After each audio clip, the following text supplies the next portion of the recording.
Welcome to We Love to Hate Everything. I'm Jody, and along with my long-distance bestie Amanda, we live to break down all the things we love to hate. Each week, we scour TV, TikTok, and pop culture and deliver you our unfiltered, snarky takes on everything. Take a moment to subscribe on YouTube so you catch all our live streams and shows, and follow the links in the banner to subscribe to our free weekly podcast and 2 Patreon shows, We Love to Hate TV and Total Request Podcast, where you request the shows and we break them down. Once subscribed, you have instant access to our massive library of hundreds of past shows and recaps. We promise you'll love it. And listen, we're all friends here, so let us hear from you in the comments. We love getting to know you, and we hope you enjoy the show. All right, let's go.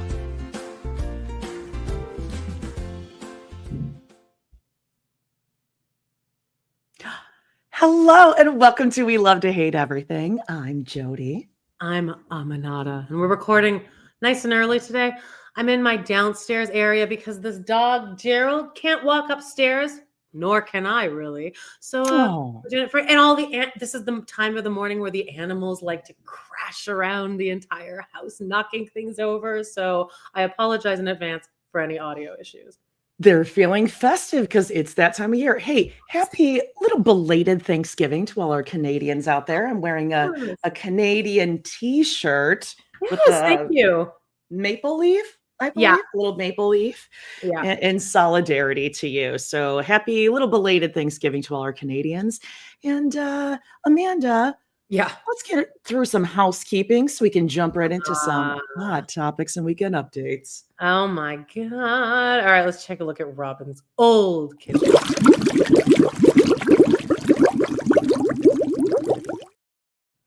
You know, I never really noticed in the middle, right in the middle of that picture is a big thing of like Costco-sized lemon juice.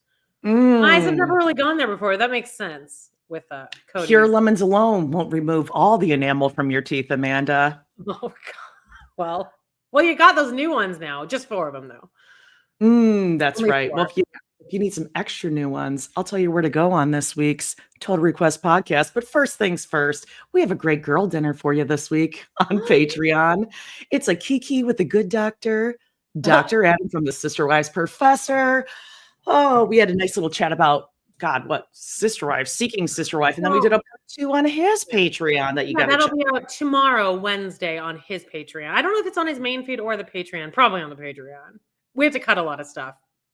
Well, check it out. Well, I cursed a lot. But we wanted to talk about a bunch of stuff. We had all these plans, and then for our part of the episode, we never got past Sister Wives. Because there's so much to say. Mean, we'll never get past Sister Wives. Oh, no, I hope not. All right, what else? What's next? Speaking of Sister Wives, on We Love to Hate TV on Patreon, Season 14, Episode 9. This land is your land or hers? This episode is so good. I didn't know that one was the one that was dropping. We got some bitchy wives. Robin and Mary get a little snippy with each other. Yeah, and Mary's wearing some tight jeans in that one. The tightest. And Robin's just got to go find a rental.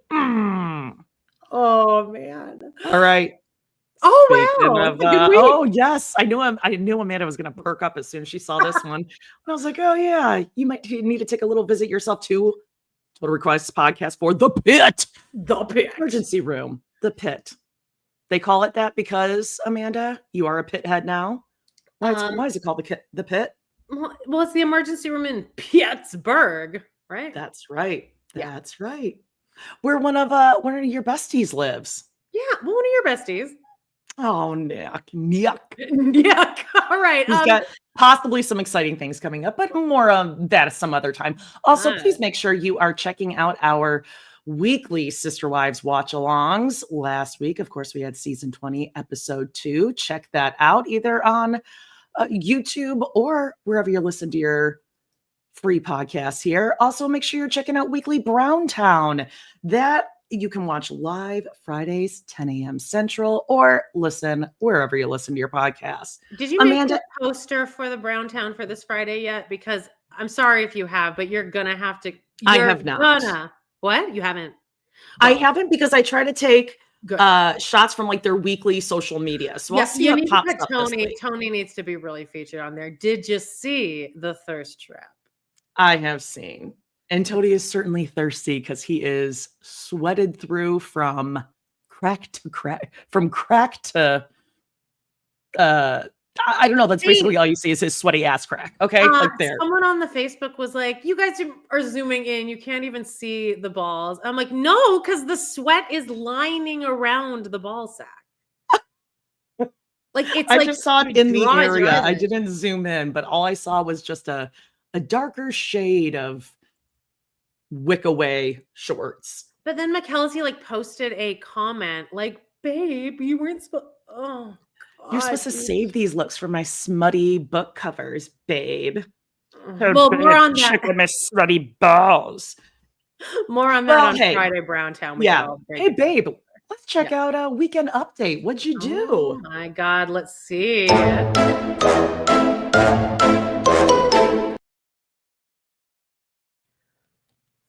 Okay, so I didn't really do that much. I really just lazed around. It was pretty amazing. Same. Wow. I watched a lot of Vanderpump, as did you, I think. Yeah, we're going to talk a little bit later. What else did you do? Any kitty puppy updates? Yeah, so I have, I feel like we're on a talk show and you're asking me questions you already know. You already know the answer to. No. Princess Diana had 2 candidates come and interview for her. It was a rough decision. First one was a man, and he could have been 24 or 40, but like, does it matter? He's no, just kidding. But he was like so excited, and he was just so disappointed he wouldn't be able to take her right home because she had to have her surgery, her spaying, which was scheduled for tomorrow. And then and he was so excited, and I'm like, so I have to now I have to interview this other fucking family. They're like, yeah, that's just how we do it. So this other family comes. It's this lesbian couple. One of them, if you know the show Fun Home, she could like walk right into that show and be adult Allison Bechtel. That's what the show is about. Anyway, I digress. Her, and then their 2 kids who were wonderful. See, I don't just hate all kids. These kids were no. One of them, she's like, my daughter's name is Amanda, and she reminds me of you. She told me already that she doesn't ever want kids, and she just wants animals around. I'm like, fuck. They came. She brought the mom. The mom was a little bitchy, a little muzzy. She's a little bit of a muzzy, and didn't appreciate her. But anyway, they didn't wow me enough to sway me away from the first guy, so I ended up going with him. Although the other couple family was great too, but they got another couple kittens. Okay, phew. Then Diana, her worms are back. So I'm like, fuck. So I like call them and I'm like, what do we do? So now she's coming back in for her worming. Tomorrow, it's Thanksgiving today, so the vets are closed. So now we switch the thing to 11. We'll just do the dewormer. Then a couple of days later, we'll do the spaying. So I feel bad for this guy. He's just like waiting. I'm like, I can't give you this cat with like worms and like all this shit. So anyway, yeah. Over the weekend, the fucking long weekend, Sully now has like this upper respiratory infection. What is going on over there? I don't know. Cats get it, and I don't, and I know that it's like I know it will cure itself on its own, but then like I know because I've had so many cats, so many people with cats, so I've been giving him like Benadryl and Loratadine or whatever it is, because you give your cat. That's what they prescribe you. Yes. That is what they end up giving you. But then I'm still like, oh, I'm a terrible cat owner if I have to bring him in. But I know that it'll be fine. It'll be like the one time that it's something else. Exactly. Yeah. Exactly. So now I need to call tomorrow at 8. And now the diarrhea is cleared up for Diana. So now I'm going to call at 8 a.m. tomorrow and be like, can I bring in the cat still for the spaying? Can my other cat take that appointment? Oh, wow. And then meanwhile, Charlie is going to be doing his thing. So I was just going to say, like, are we living parallel lives or something? It's like we're dating the odds here on Love is Blind. It's like we're the same person. Oh my God. You're going to the doctor tomorrow too. So anyway, yeah, my little guy, he's not little. He's a sophomore in high school. Can you believe it? Who knew? Yeah, he's got to get a colonoscopy tomorrow. So awful. Well, the life of a Crohn's or chronic disease or whatever, but it'll be fine. We got the whole setup over here on the counter. When he gets home from school, he's got to like, oh my God, that poor kid. Yeah. He's too much of a little googie to have to go through that. Well, you know what? I'm just glad like I don't have to take part in that anymore because he's old enough to like, Yeah. you know, do all Jeez. that kind of literal shit on his own. Oh, but Um, so we're going through it. So we'll be like yeah. super Also, psyched come I've been doing this. Wednesday. Oh, what?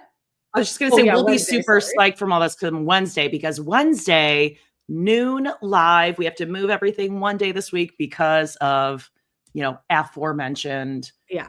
procedures. You'll have So more time to only rewatch that riveting episode of Sister Wives. It's like the worst yes. episode ever. So totally. It's a Sister watch. Wives watch along Wednesday at noon Central. Every other time we'll be back to Tuesday noon Central. Anything else you did? Well, just about the respiratory infection. I wanted to give everyone this advice because this did work. I gave him the Laura, what's it called? Loratadine. I think it's loratadine or something. Sure. I know what you're talking about. I gave him that, and then I was like freaking. And then he was really alert, and I'm like, is he like fucked up now? But he's like a big cat. But I also took him into the. This is what I've been doing, Jody, and you, a perimenopausal woman, is going to understand how much I love this cat because. Like 3 times yesterday, I sat in my bathroom with him on the floor with the steam going for like 15 minutes. And I'm like, and I came out and I was like, you're fully sweated through, like you're putting a sauna. I hated it, but I like or a steam room. Yeah. Mm-hmm. So that was fun. Anyway, you're like sweating under your boobs, under your shirt. It's really fun. Fun time. So anyway, we're probably not recording tomorrow, but either way, we'll see you all Wednesday or tomorrow, whenever you're listening to this, and we'll do our little live watch along. Yeah, that's right. Hey, let's just jump into some hot topics because boy, oh boy, do we have a list. Oh my god.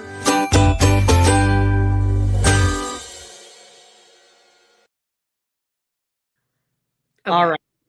First things first. Of course. Wives. Of course, we'll be doing our live watch long tomorrow, Wednesday at noon Central. You can listen later, but I'm also at Browntown on Friday where we'll get more in depth. Yep, we go through all their Instagrams, TikToks, etc. And there's already a ton to talk about. So I can't even imagine by the end of the week. Madison, first of all, put out that story. Maybe let's put up a slide. My favorite slide. I think it's this one. It's the Mary one. She was spilling some tea. I like to think that like she just took an edible and something pissed her off. Something got under her craw. Yeah, she's like, fuck that.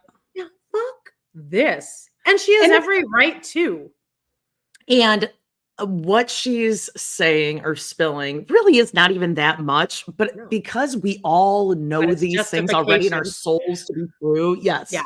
Any little morsel feels like a mountain, you know? And it's actually a little secret update because it means that in current day, they have not improved. Nothing has improved. It seems like she's moved even past her on this season crying and having remorse about the whole thing. Now it's like, I'm not fucking with those two. But my favorite is the Mary one she put up because there is lore. I know that, God, again, I wish I was part of the Sister Wives universe when this was airing, but like her and Mary and the LuLaRoe fallout. And then Maddie tweeted something about loyalty. And then immediately, I love it. I love a delete. I love an instant. Oh, delete. I remember that would be my went down. Yeah. Yeah. Okay. It was on Reddit. It was on Facebook. People were a-talking.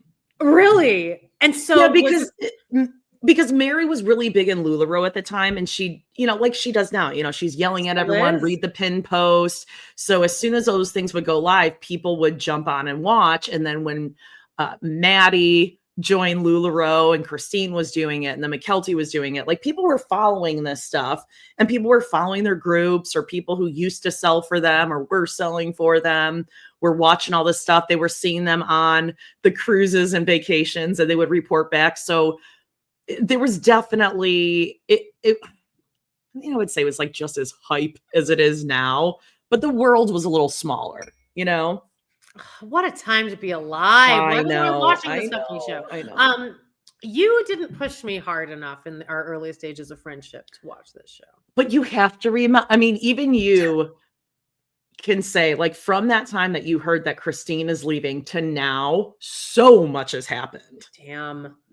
I wish I would have like they're letting it all out now. But now I get to experience this with you because of Vanderpump. That's true. Yep. That's true. Like I Vintage. kind of came in Sandoval, you kind of came in We're Christine telling you over and leaving. over, you Yep. need to get in on this shit. You gotta see the baby. Okay, so here's the story. Here's the Maddie, the Mary one. Okay, so basically what happened was Maddie was like, I'm on one today. I'm in that kind of a mood. Let's do an AMA on my stories. And so somebody asked her, do you talk to Mary? Were rumors true that she was quite mean to all you kids? And like the nuance of the fact that she put 2 full paragraphs. She is very much her mother's daughter with the text over the picture. And she's like, furthermore. Yeah, that's just the second paragraph is really just the exact same thing as the first paragraph, but it's very much, if I didn't say it loud enough in the first paragraph, I don't fuck with her. I would be remiss if I didn't include. She wrote, Mary was hard. As an adult, I look back and see that I think a lot of who she is due to her own hurt, which I do believe Cody, not my dad or a dad, did contribute to. I believe Mary is on her own healing journey. Well, she says she is always. That was me saying. She was extremely harsh. She will never be allowed in my children's life, though I forgive her now. Here's the second paragraph. A lot of people want to say, oh, she was just strict and chaos. And to that, I want to respond, you were not there. You have absolutely no idea what you were talking about. Though I believe Mary has her own hurt. I forgive her and move on. She will still never be allowed a relationship with my children. Well, she said that. I think that says a lot. It says so. My God, Mary. Did Mary see this? And How like, did Mary respond to this? It's equal parts and it's equally scary, whether that means that Mary was physically harsh or emotionally harsh. Yeah. Because like someone can change and be like, yes, I know it is no longer, it's no longer wise to use corporal punishment or, spank or hit or whatever. That's something that someone can be like, yeah, I no longer do that, whatever. But like the emotional abuse, like if she's harsh verbally and will just get to a level of anger and not be able to control herself, you can't change that. And we see how passive aggressive she is. Yeah. So I think it's more Maddie being like a leopard can't change its spots that quick. And the thing is that the McKelty, we've seen Mary really focus in on McKelty. She definitely saw McKelty as a weak member of the herd. And whereas Robin took that for her own benefit, Mary Mary's a bully. Yep. She's one of those people who is a loser all through school and then gets to be a bully and then just really is very good at being a bully. Well, I do think adults sometimes can, there's some adults that can really just zone in on one kid and no matter what they do, they will see that wrong. You see that in school all the time. I was going to say teachers, neighbors, grandparents, there are just they will just have it out for a kid that's like, nope, that I think I see that kid as just like a rotten spoke. It's how I am with Areola. I'm fessing up to it. It's how I see Areola. Used to see Truly that way. It's how I see Aurora. No matter what. And listen, if you and I were in this family and McKelty was part of this family, I'd look at McKelty like that too. I'd be like, who is this fucking annoying None kid? of the OG kids would let any of their kids or themselves around us. And I would understand that. I would respect that. I'd be like, I get it. I get it, Aspen. I've said some real asshole-ish things. But the fact that Maddie was one of the cooler ones in the family, and she still hates Mary. I think Mary is probably a little nicer to Maddie because Maddie had high status in the family. Or she took it out on Maddie because Cody probably treated Maddie better than he treated Mary. Well, he treated Mary better than he treated Christine. I don't think Cody treated anyone worse than Christine. Yeah, Christine's kids. I mean, he melted down that ring from Mary, but that seemed to be more of I gotta get back at her. Because she was she had broken him down so much. He did it like an act of It's a different kind of dislike. Yeah. He was grossed out and annoyed by Christine. He wanted to embarrass her every day of her life. He liked embarrassing Christine. Yes, but Mary was I dislike everything about her. Yeah. I don't like her at all. Oh man. What about this? Anyhow. Anyway, there's a whole bunch of other things on this story, including one about Robin, but we'll talk about this. We'll break it all down on Browntown. Also felt bad for Caleb. She talks about how he has he has to have a kidney transplant at some point in his life. That sucks. Get up there in age. I mean, I feel bad for him, but he's still in his 30s. Isn't that wild? Isn't that wild? Is Maddie in her 30s yet? Yeah. Or maybe he's 40. If she's in her 30s and he's in his 40s, because they are 10 years apart. Gross. After all. All right. Well, we'll talk some more Sister Wives tomorrow and on Friday. I can't wait to just dig into Robin's goit. Look at that goiter. Do you want to talk about this episode at all? I mean, like the ladies painting is. Yeah. Okay. Yes, that is fair. Let's talk about painting night real briefly. First of all, do we believe Robin being like, eggplant emoji? What's that? It's just how it's the sunken cost fallacy at its very best. Are you really trying to convince us you don't know what the eggplant emoji is? Like, it's offensive. Yeah, that's just like Mary being like, I don't know what a dick. What does that mean? Someone named Richard? What? But like, would Paige laugh if you were like, "Hey, Paige, what does the eggplant emoji mean?" I don't think Paige would laugh. Do this. I have had to do that. I've had to do this because I was text messaging something, and she saw me text messaging, and the eggplant emoji was in my recently used. And she's like, "What is that?" And she's like, "Oh my god, you have that?" I'm like, "What?" I was like, "Oh yeah, like Adam sent it something, whatever," and I didn't get it. And she's like, "You know what that means, Mom?" And I had to play dumb. I had to play dumb because I was like, I had to play Robin. You know what that's called? Improv. Committing to the character. No, I had to pretend the opposite, and it wasn't easy because, like, of course, everyone knows what that means. Robin, really? Remember when there used to be like a regular gun and not a water gun? Those are the days, huh?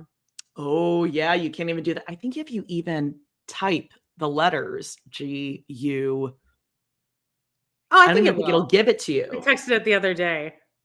And it you know why I texted 3 guns because Joan messaged me and he's like, my friend or like a client just had a baby and they named it Wyatt. And Wyatt is, of course, the name of Aiden on in, just like that son. Okay. It's got real school shooter vibes on that one. Oh, God. Anyway, back to the painting night. What did we think? The whole thing was just very difficult to watch because, I don't know. It seemed like they all thought that this was going to be a great. Jen is at the point where I'm like, get off my screen. Yes. You're too comfortable here. She's producing herself. Yes. You're getting to where I got with Audrey back in the day, where I was like, my God, you're not even in this family yet. Like, can we just have a little break? You don't see Michelle popping in every episode and getting her own, couch time and all that. Logan. Exactly. Yeah, Michelle. Exactly. Right. Or Bia. Right. Yeah, Mary and Jen, the producing, and per usual, they're about 10, 15 years late to a trend. So this is things we've seen on Housewives a million times. We've seen it on TikTok, every other TikTok. That's Mary's problem. Mary goes on TikTok, sees something, and instantly thinks it's a trend. But by the time people are already doing it on TikTok, where it's like every third thing you get to, don't do it. It's already been done. Especially if you catch it on Instagram. By the time Justine doesn't have TikTok, she only has Instagram now as like guys, stick it into the man. So whenever she sends me something, I'm like, I saw that 3 weeks ago. Same with when you text me stuff too, actually. You're like 3 days behind on my TikTok. No, I thought it was really embarrassing. It was embarrassing. And you know what? Women looking out of touch, and I'm sure they probably are not. And they're our age, though. Like, all her friends are our age. And that's like, I'm like, this is what the younger generation thinks of us. But no, yes, we are with it on the trend. Yes. This is what our kids think we are. And they're like, oh, yes. Mom. Like, we're boomers. You're They like, have I'm not. boomer energy. Mary and her friends act like boomers, but none of Yes. them are, including Yes. Mary. Yeah, you're so right. I need to say that to my kids. Like, stop treating me like I'm fucking Mary. Yeah. I'm not Mary. I'm a cool I'm like, but to be fair, like you and I actually do have to stick kind of on top of trends because of like doing hot Yeah. topics and shit. So we kind of I've heard of 6, 7. These cats are like killing themselves, killing each other too. They're having fun. I promise.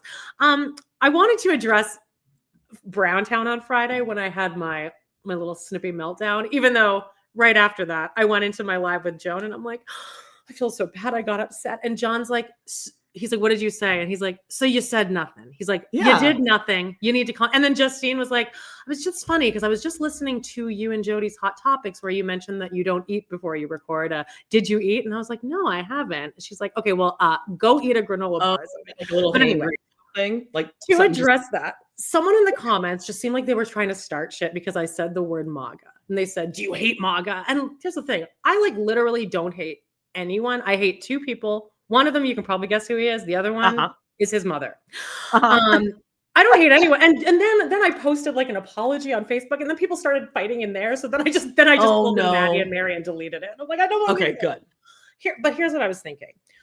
I think that most people we can all just like hang out with each other. And I think everyone in our group that listens to us, wherever side of the political spectrum you're on, we all kind of have the same sense of humor. Yes. And like, I feel like we could all get along in a group. Sure. Then I was thinking, there are people out there that watch this painting scene and are like, these women are hilarious. Or they watch freaking hilarious. Yeah. Or they watch Tony and McKelty and genuinely don't like they watch them in earnest. Yeah. Those people I don't think I could get along with. I don't think I could hang out with those people. No, because those people, I hate to say it, are probably like Robin. They're counting their Kohl's cash. What kind of person is that? It's a humorless type of person, yes? It's a Christine level of humor. Oh.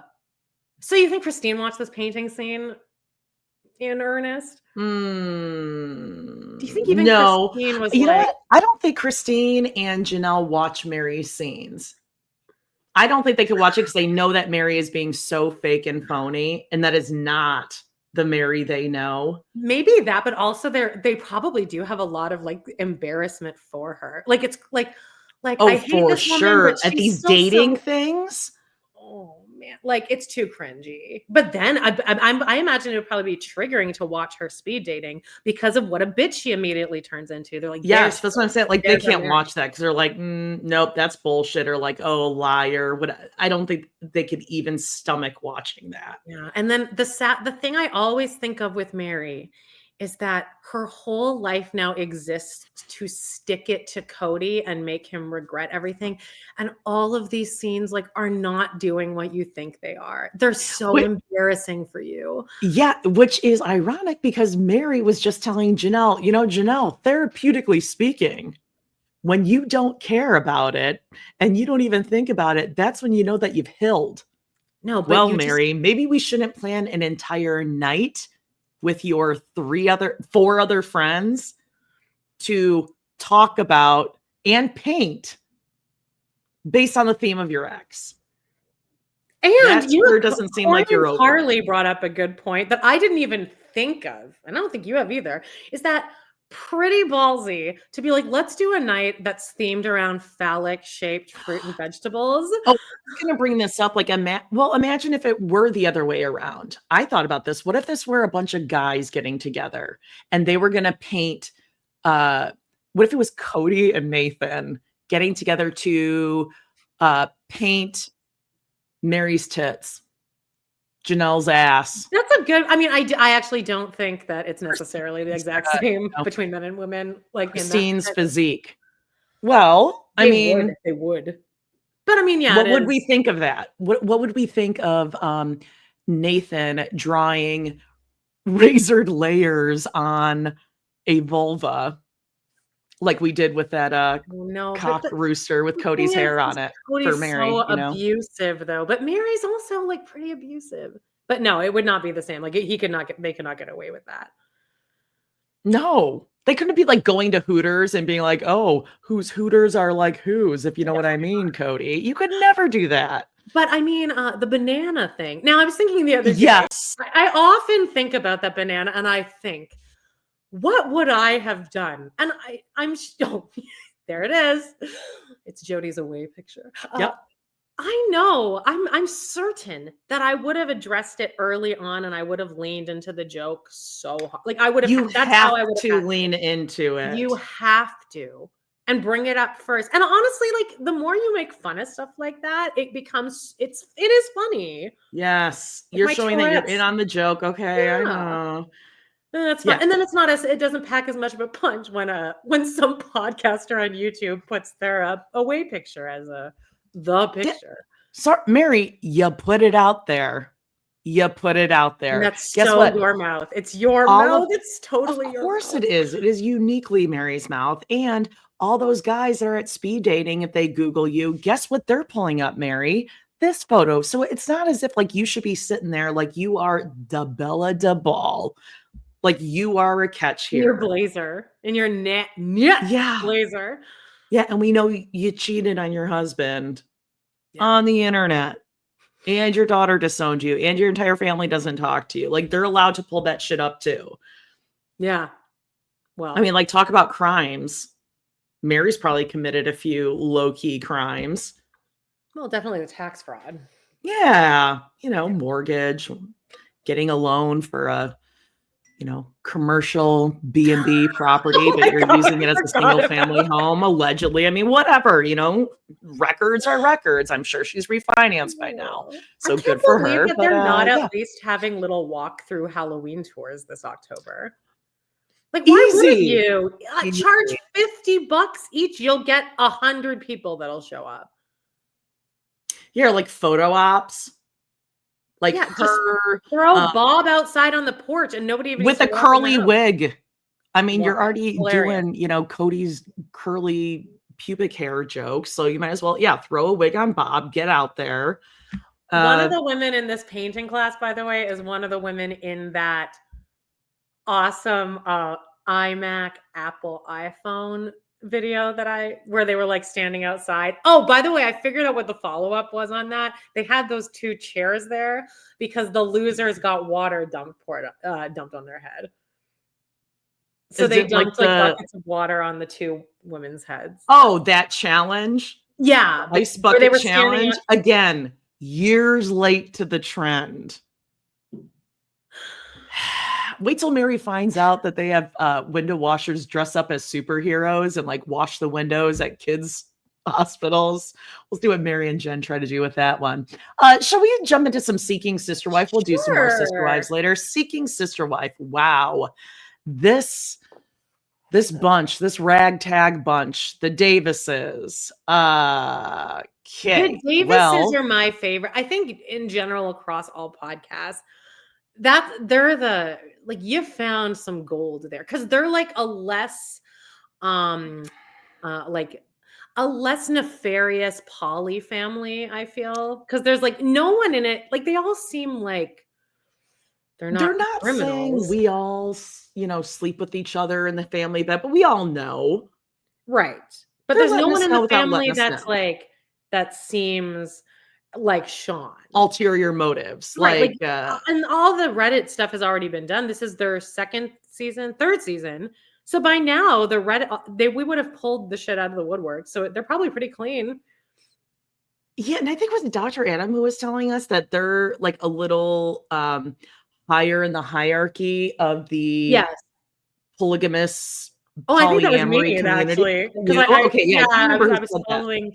I found that out because somebody found a picture of that. Was it Jasmine, the girl last year that like Nick went on the date with and he was staring at her boobs the whole time and they went on the horse-drawn carriage ride? That sounds right. Yes. I feel like it has Z in the name. But anyway, whoever that was, somebody found an old Facebook page where she's in it from like years ago. But it was, but they became like, I think they rose to prominence on Facebook. Cool. We're all and I mean, like you've said before, like Nick does seem to treat them maybe not in the way like I would want my man to treat me, but he treats them well, how they want to be treated. They seem happy. I feel confident that if you and Not I my were thing, but if you and theirs. I were Nick's wives, he would make us feel like our bodies were beautiful all the time. I do believe that. I think he likes Yeah. a juicy ass, big Mhm. tits. He loves the boobs. Oh, yeah, he loves some boobs. So we're hitting both those marks for him right there between the two Right. of us. He does probably cook what he thinks are like some good meals. And the daughter as well. I've said this before. The daughter is very well spoken, seems very smart, very loved. Yep. Yeah, she Um, does. so there we go.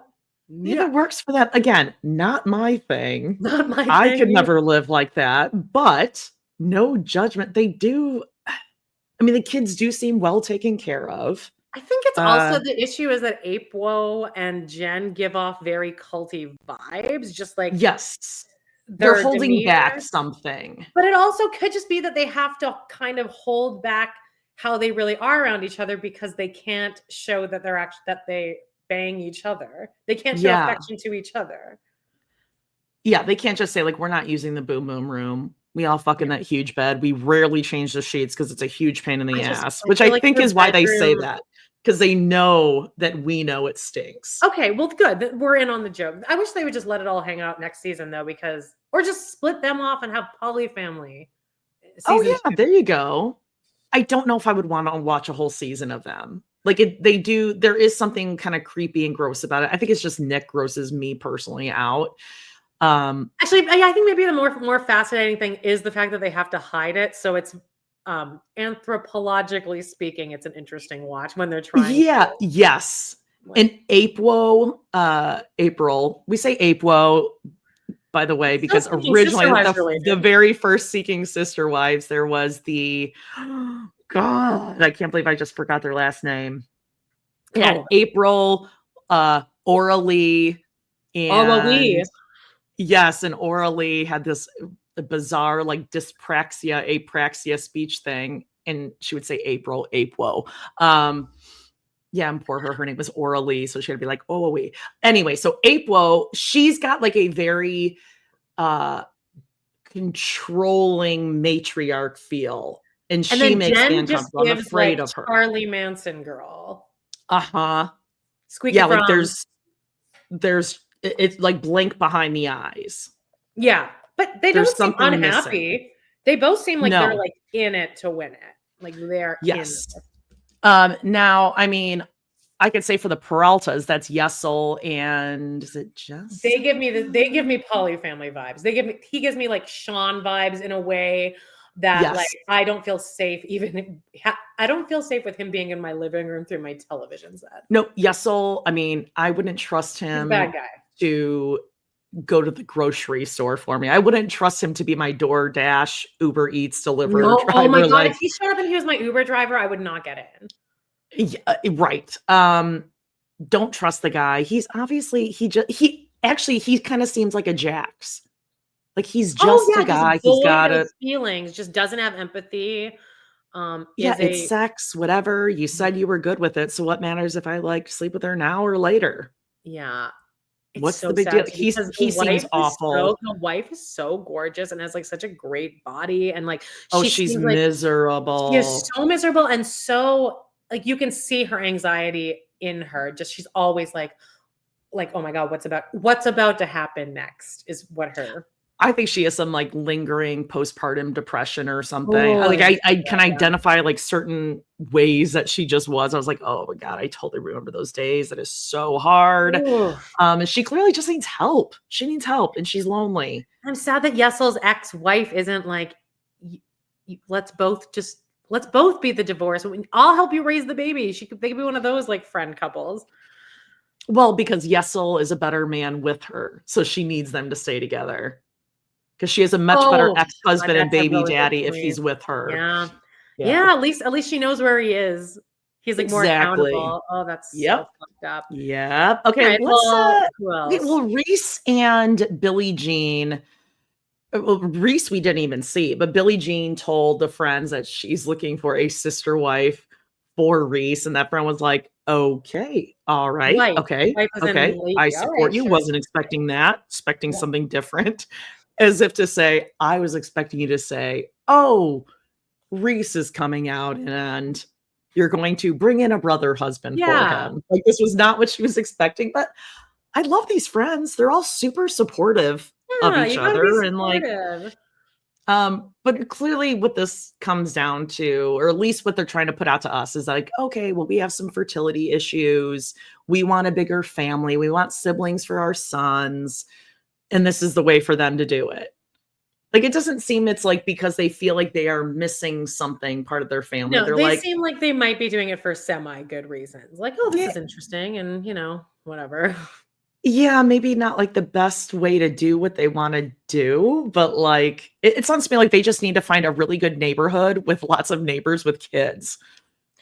Oh, Like, I don't Justine know. just texted me. We just started that Pete Davidson movie, The Home, last night. She's saying this as if I know what the fuck that is. There is a scene where all the old people are singing "Let Me Call You Sweetheart." Of Oh course, my because it's god. Did because they sing it in a high it's G? copyright free. That's why. That's why they had to do it on Sister Wives. So it Oh. makes sense. They have to pay for that song. You're gonna hear one person in the background, almost like Sister Act, being like hitting Christine's note way too high, higher than everyone else. Oh, okay, back to Sister Wives. Seeking Sister Wife. Seeking Sister Wife. Gosh darn it. Okay, what about the oh gosh, what do we have? Matt and God, I always forget. Angelica and God, what's her name? I wrote it down. Basically, she's out of there. Yeah. Dr. Adam Yeah. said they just got interesting, whereas I said I think they're like on their way out because now they need to like scramble to find another sister wife. Well, Matt, per usual, is like, I mean, you're just gonna have to deal with it. And as soon as you say, oh well, I'm actually seeing some other guy, he's like, oh yeah, you have to stop seeing him. Ugh. Yeah, because the male rage comes in. Yeah, you don't want to like take extra time out to go see your side piece, basically, that you're telling her she's part of the family, but you're both treating her like a side piece. As soon as she starts to dare look at another man who's actually treating her like he wants to spend time with her. And doesn't live 2 hours away and she can like spend the night with. So we'll see what happens with them. But let's move on to Garrick and Danielle, who we actually had a really good conversation with Adam about whether or not, because you and I took more of the side of, we think Danielle is not perfectly innocent. She's manipulating a lot of this from the bottom. And Dr. Adam's like, well, I think she's just like super like abused, which I think two things can be true at the same time. Both. Yes. Yeah. I think she's like a Mary. She's absolutely brainwashed, whether it's by Garrick or religion, either one. She's brainwashed. She's super vulnerable. She's super impressionable. Yeah. But she knows how this is going to go. Again, this is 3 out of 3 times it has gone this way. Yeah. And it doesn't matter whether Lorena is now coming here to the United States or you're going there. You're all about it until you're all in the same place. Yeah. And Garrick is paying attention to them and sleeping with them. And then you have a problem. But I think Danielle like thrives in a state of chaos and anxiety too, because I think when things are up in the air, I don't know. I just think she feels more comfortable, which I've lived like that too, where you're just so used to feeling like off kilter that like now at least this is happening, so you can just at least sink into the trauma and the darkness. Yeah. I don't know. Well, she seems like I feel that she thrives in this type of a mental state. Yeah, well, there's like the build up, right? It's like you're like planning a big birthday party. It's like, ooh, it's exciting, and oh, sister this and sister that. You barely speak English. You like think you're making this great big bond, but then the reality when you're all together is, oh, this is weird. I'm getting left out. Oh, we have to share a room. But like you said, she's comfortable in kind of being in that like, I'm a lost little victim. Because then Garrett comes over, comforts her, and he gets to be the strong religious man that's like helping her through and she this. Sprinkles in these little power moves. Like she got pregnant the one time. She let me plug in my computer. Her clothes are currently in his closet. Oh, I guess I'll have to bring some of these up. Yeah, she immediately convinces the other wife to be like, oh, it's okay, don't worry about it. But then let's see how long that goes on before I just have the full closet. And then also she had her birthday party on the day that she came in, jet lagged. Oh, now you get to participate in a birthday where you don't know anyone and none of them speak Portuguese. Yep, that's a little move too. I would love And I that. think that might have been a subconscious move. Danielle might not even realize Sure. what she was She's gotten good doing. at it. It felt right though, and there's a reason for that. Yeah. So we'll see. I wonder what happens though. I bet God, I know. she's gonna get pregnant probably. That's like the goal. I hope she doesn't for her own I sake. hope she doesn't God. too. I want her to go back again for her own sake, but I don't know. She might last a little while. Next episode, it looks like she's gonna try to float. Have her Let's bring my family whole come. family come over. Yeah, which good. Yes, this is the point of why you're doing this, is to get everyone over here, stay 2 years, and get the fuck out. Yeah, or like see the kind of freaking weird delusional people you're living with, so they can come rescue you when it's time. Yeah, and I also wonder that, like, I bet I knew a girl, an Irish bartender that I worked with. We were both going through the green card thing at the exact same time, and she was able to get out like after a year because her husband was like abusive and stuff. But then they just still handed her the green card after that. So like, Gotcha. I wonder if what's the girl's name? Lorena. I wonder if she's like, well, I can probably like immediately divorce him if I just show them like all of this footage. They'll be like, yeah, you can. Well, I think that's probably what a lot of these like 90 Day Fiance, like Colty and Larissa. Well, and Mohammed clearly was like, it's just 2 years, but a day seems like 2 years with Danielle.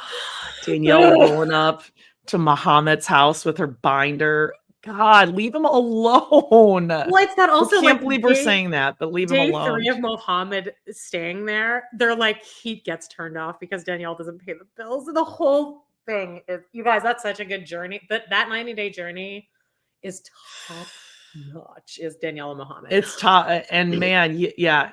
You'll be questioning yourself and where you lie. You're on the man's side the whole time. Like you will be. I am fully on Mohammed's side through the entire thing. And they did bully, saying she has a smelly vagina. He did not want to say it. They forced him. And again, we don't want to stick up for this guy. No, and then the girl with Tourette's. What's the girl with Tourette's who's like stunningly gorgeous? Oh, Lauren. She was like going after him. She's like, I can't believe, she was really causing it. And I'm like, he didn't do it. Danielle then said it. He didn't even say it. Danielle then said, he was telling everyone that I smell, that my vagina smells. She said everything. He said nothing. Oh, God. You would never, ever see me again. I would disappear. I would be like Tanya Esteves head. Alicia Esteves head. Where you would never see me. Someone runs into me on the street and it's like the end of The Woman Who Wasn't There, where I point and I'm like, you only come out on 9/11. Yeah.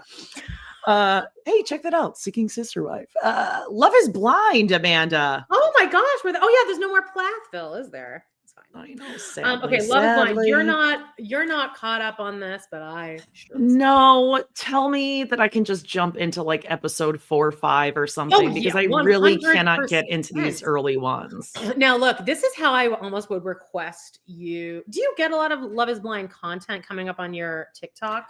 There's this like time. That girl with like, she's black and she has like blonde, really curly hair. And she's so beautiful. I saw her on like a live stream of another Love is Blind creator, but she's the one I get the most. And she's always like really on top of it.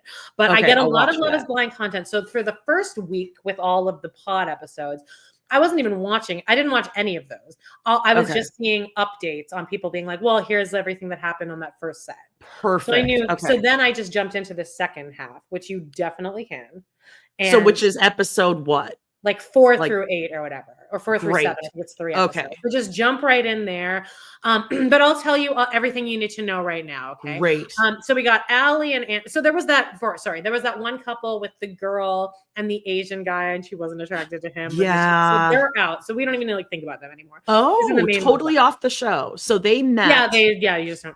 Oh, he comes back and then talks to that other girl that who's also Asian, that left. Yes. And she was like everyone's number one. They have a little conversation in one of these episodes where they're like, yeah, I mean, he seems like kind of a dick though. He's like, you were always my number one. I'm like, yeah, well, no, she wasn't. Now he's backtracking. He's like, why did she leave?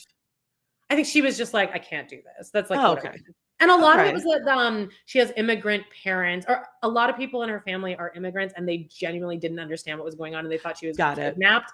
So, and then a lot of comments were like, as a daughter of immigrants, I totally understand what you're saying. Totally understand. So whatever, maybe they'll end up together. But okay, so we have this couple. We got Anton and Allie. Now this guy gives me Creeper vibes immediately. I'm like triggered by him, but everyone was like wearing sunglasses in this headshot. Yeah. Down on his button shirt. Okay. But they're just very beige, but like they very much find common ground in the fact that they're both gorgeous. So I don't know how long can that conversation last? Well, they don't look that gorgeous to me. She said they're like the dream couple. But anyway, she kind of has like a Raquel look to her. Oh, she definitely does. Yeah. Oh, okay. We'll get on to that. They're all right. But we found out everything's going great, and all the other couplers are like, "Oh, you guys are the strongest couple. You're just so in love with each other." And they had like some great reveal with each other. Everyone talks about, but so at the very last episode, when they meet like the friends and the family, they go out and then his best friend was there with his girlfriend of like 3 months. And the girlfriend, they left their mics on. We got a hot mic situation. And the two girls like go off to the bathroom together. And then Anton's there with the guy and they're like having bro chat. But then like in the background, the girl's like, he was like going to strip clubs on the daily like 3 months ago. So like it, just so you know, like, I don't know what kind of person he's pretending to be, but like that is he was a person that was going to strip clubs all the time, getting drunk all the time. So yeah, the consensus is that. And like, what was her response? Real dirty dog. She's pissed, and she's like probably gonna. I don't. Oh, that's like not at all how he was presenting himself. No, and that's the thing is like I don't. Like, I think he was presenting himself as somebody who was ready to get married, like right now, and like I would be like I would have. Oh yeah, I would want to know that. Sure. If it was a nightly thing, like you're going all the time and you're getting wasted every night, I would be like, well, maybe you're actually not ready for this. Yeah. Okay. So that's them. But she was just talking to all the girls in this very last episode at like the big get together. Like, I just found this out, and everyone's like, oh, okay. All right. So here's Madison and Joe. We know, spoiler, but we do know as of now, like he deserts her at the tux fitting. But what? This is very much deserts her at the tux fitting. That's just what he leaves at the meet. I saw them meet somehow. Okay. Well, she's the fat girl of the season, which is I was gonna say she was like, "Oh, are you attracted?" And he's like, "Yeah," but you could tell he wasn't. And as the fat girl, we mean a size 8.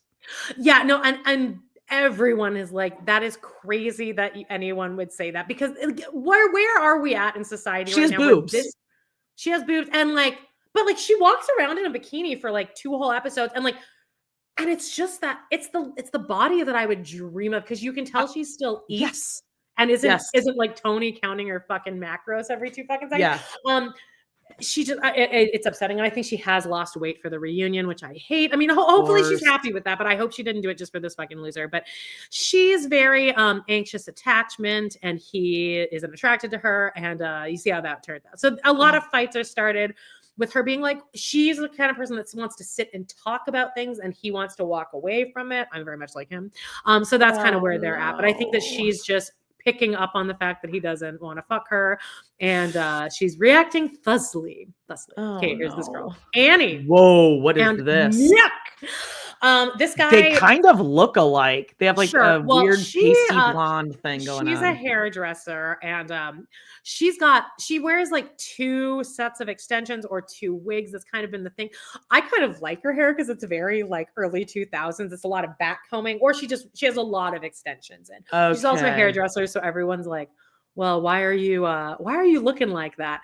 When you're a hairdresser, I think she's actually so beautiful. I love her smile. But she goes over to Nick's house, and he is showing her like all his medals, and him showing her, I'd be like, I'm cool. Because like at one point he's Nick's like, these medals are all of my marathon medals, and she's like, these are all yours, and he's like, oh please, I have way more. Like I would. I would never be able to spend time around you. And he's just showing her a lot of ski equipment and stuff. And then she like looks at his ski poles or ski shoes or whatever. And he's like, yeah, I'm a size queen. And now everyone's freaking out because like people are like, no straight man would ever just blurt out. What does that mean? Size queen. Yeah, what does that mean? I asked John, and it just means like, oh, it means like, oh, I'm a person that loves big dicks. But it's really girls don't say that, and straight men don't say that. It's a gay community thing. So like that's what I thought. And the way he said it was very like, oh, I say this all the time. It kind of rolled off his tongue. So there's a lot of but also people are all talking about what like, did he mean? Well, but people have been thinking that he's been gay from the beginning. So but in the very last episode when they're all together, it's like a cowboy theme and he's like wearing this hat. But then this guy, Joe, has this hilarious, I'm sure you'll see it on your algorithm, but it's this talking head and he's like wasted in it, but he's very funny in it. And he's like, they ask him about Nick and he's just standing by himself and he's like, wow, that Nick guy, wow, I mean, he's probably really great. I mean, I don't know, he's not really my type of guy, but, and he's just really, he has this long extended monologue about, and then at the end, he's like, I mean, he could be the nicest guy in the world. Not my kind of guy, not my guy. But nice hat. And then it's just going around. It's making its rounds. So I don't know what happens with them. I feel like she really wants to get married. So I think she'll probably just make it to the altar. They'll be divorced by the And then lastly, there's another couple too, where it's like this like great dad. He's like a dad of a son. Oh, I think I saw him. Who is a single dad. Okay, he's like very clean cut looking. Yeah, and he like has his he lives out in the living room and his son has the bedroom. But then people are speculating like, no, he set this up just for this to make it look like he's dad of the year. He probably doesn't even have 50-50 custody, blah, blah, blah. I don't really care about those two. They're also very cheesy and like, we're the best couple here. And the girl's name is like Sparkle Megan. These two are the most interesting for me because Edmund, he like has that meltdown when they're on the trip where she doesn't want to Calabria and Edmund. Calabria? Okay. She's a social worker. He's a realtor. And unemployed. She doesn't want aspiring. I'm just saying that based on Jenelle Brown's realtor history. Out of work actor, I'm finding out, or a lot of my friends from freelance realtor in the day are now realtors. Okay. Where was I? Oh, so they're on vacation. They're on the honeymoon, and she doesn't want to have sex with him because she's like, sex is sacred to me. So then he has this fucking little boy meltdown where he's like, I'm just always so nice. I'm always the nice guy. I'm too fucking nice. And then she, as a social worker, manages to like bring him back down to earth. So like all the things I'm seeing on it is kind of how fascinating is how if she wasn't a social worker, she would have seen this as a lot more red flaggy and would immediately be like, I can't handle this. But since she is a social worker and knows how to kind of handle this, maybe it's working against her because now she's like, oh, but I can. She's like his mommy. I'm meant to meet him and I can help him. But then we meet his mom, who comes across as like super cool mom. But then she says at one point, and I clocked this immediately, was she's like, maybe you'll be the one that the daughter-in-law I can really get along with. All the other ones don't talk to me, but I think you and I are going to be best friends. And the Calabria is like, oh, this is great. And I'm like, no, girl. Oh, girl. No. As soon as she says, oh, the other ones, that's how you know. You need to meet up with those others. You need to meet up with all of his sister-in-laws post haste. So we'll see. I don't think any of these are gonna work out at all, but I can't wait until this last little set of episodes. Just visually, I'm not getting the psychic vibe of love connections with any of these. No, and they're all just influencers. They just need to have normal people. And then people were all, John, I think said this point, is there should be an option to watch where their faces are blurred out for all the pods. Ooh, like for us. Yeah, like for us, the viewers, there should be an option to watch it blurred. Yes. But then even then, it's like, oh, so you're all attractive. And then the poor person that has 5 pounds of meat on her body has to be now labeled as the fat girl. Like, I don't know. I would never go on this. Yeah. Well, and like maybe they are afraid to put on people who are not traditionally attractive, whatever that means to you, whether it's weight or hair or whatever. Maybe they should try one time and maybe believe in the audience. Because look at how everyone is reacting to Andy on Dancing with the Stars. Like, if you put faith in people that we are good people, I think we would be excited. Okay, so let's say you are in the pods. Let's say you're on the show. You're in the pods. Somebody you totally click with, and then I've decided that I want to get him, married. I'm ready to get married. And it's like Caleb Brush, Cody Brown. It's a Peyton. Oh my God. Okay, those may have 3 Or options. like Matt Roloff. Like the dad from Little People, Big World. Like, who am I getting along with the best? Like, he comes out there on his crutches. He swings himself out there on his crutches. That would actually be interesting. Although that's kind of what Pop the Balloon is. Well, yeah. Well, that's what I mean. It's like, then you're that person that the whole country's gonna be like, wow, that Amanda chick is such a bitch. She turned him down because he's just a little person. No one would turn them down. It would now be interesting to watch them trying to navigate, like. So basically, that's 98 Fiance. Remember, there was that other dude. I think his name was Caleb on 98 Fiance with the chick where everyone stole my joke that she had Build-A-Bear boots. Alina with the Build-A-Bear boots. Mm-hmm. He showed up and he's like, "Oh, okay. I didn't realize she was like confined to the chair. And now, if I don't have sex with her, everyone's gonna be like, oh, he's anti-LP." Well, here's what we can here's what we can conclude from all of this conversation is that love isn't blind. Love is absolutely not. It does blind. matter. You have to be attracted to the person. Yeah. Sorry. Let's all cut the shit. All right. Cut the shit. That would be lovely, but okay. Hey, speaking of love, I mean, you know where love will always work out? On the beach with Gerry, the Golden Bachelor. We got a little haircut. Or plug. It's time. Now, as you know, Gerry from the Golden Bachelor, he married Teresa. They did not last long, but Gerry, who's on he's Golden Gerry, spelled just saw that Gerry. Golden Gerry Turner has posted. Yeah, that's right. With a woman. And he said, "We've got big news. The Golden Bachelor is off the market. I found my perfect match." And she said, "Yes, I love this woman." All right. I don't love how he talks about himself in third person, babe. He posted Gerry the Bachelor. Really the Golden Bachelor is off the market. So there he is. But you're not the Golden Bachelor happy anymore. And also, like, a lot of bad stuff came out about you. Like, do you not know that?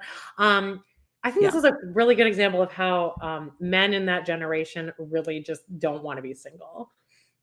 No, they have to have someone take care of it. You think he could take care of himself, please? We all know. But is our generation better with that, though? Because I almost feel like it's gone backwards. Because now there's all these boy moms that are raising these Daytons.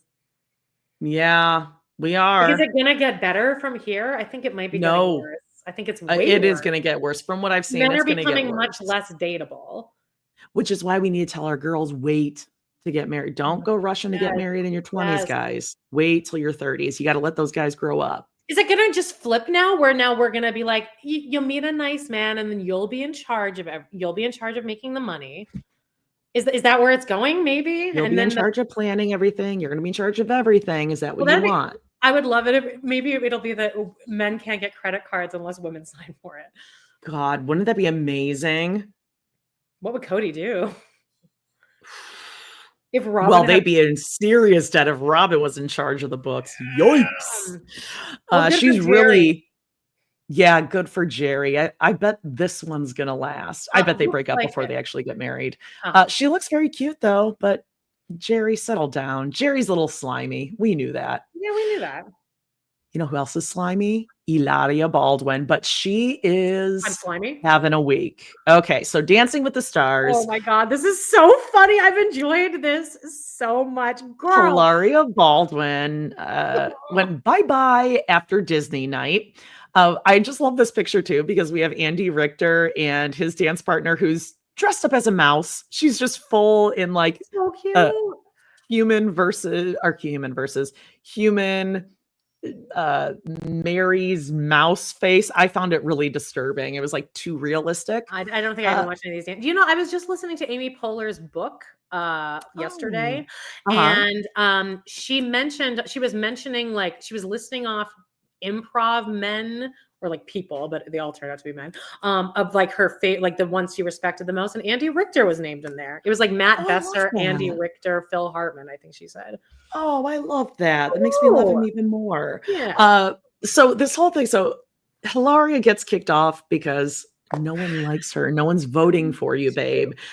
Ever since. This is so embarrassing. And so this was what, like last Monday or something? I mean, like it's been a while. It's been a week. And she could have just left respectfully and then been like, done these post-show interviews being like, I had such a great time. Yeah. You know, like everyone else does. Go out on a high, because this is why you're doing the show, for like good PR, right? Like get your name out there. But no.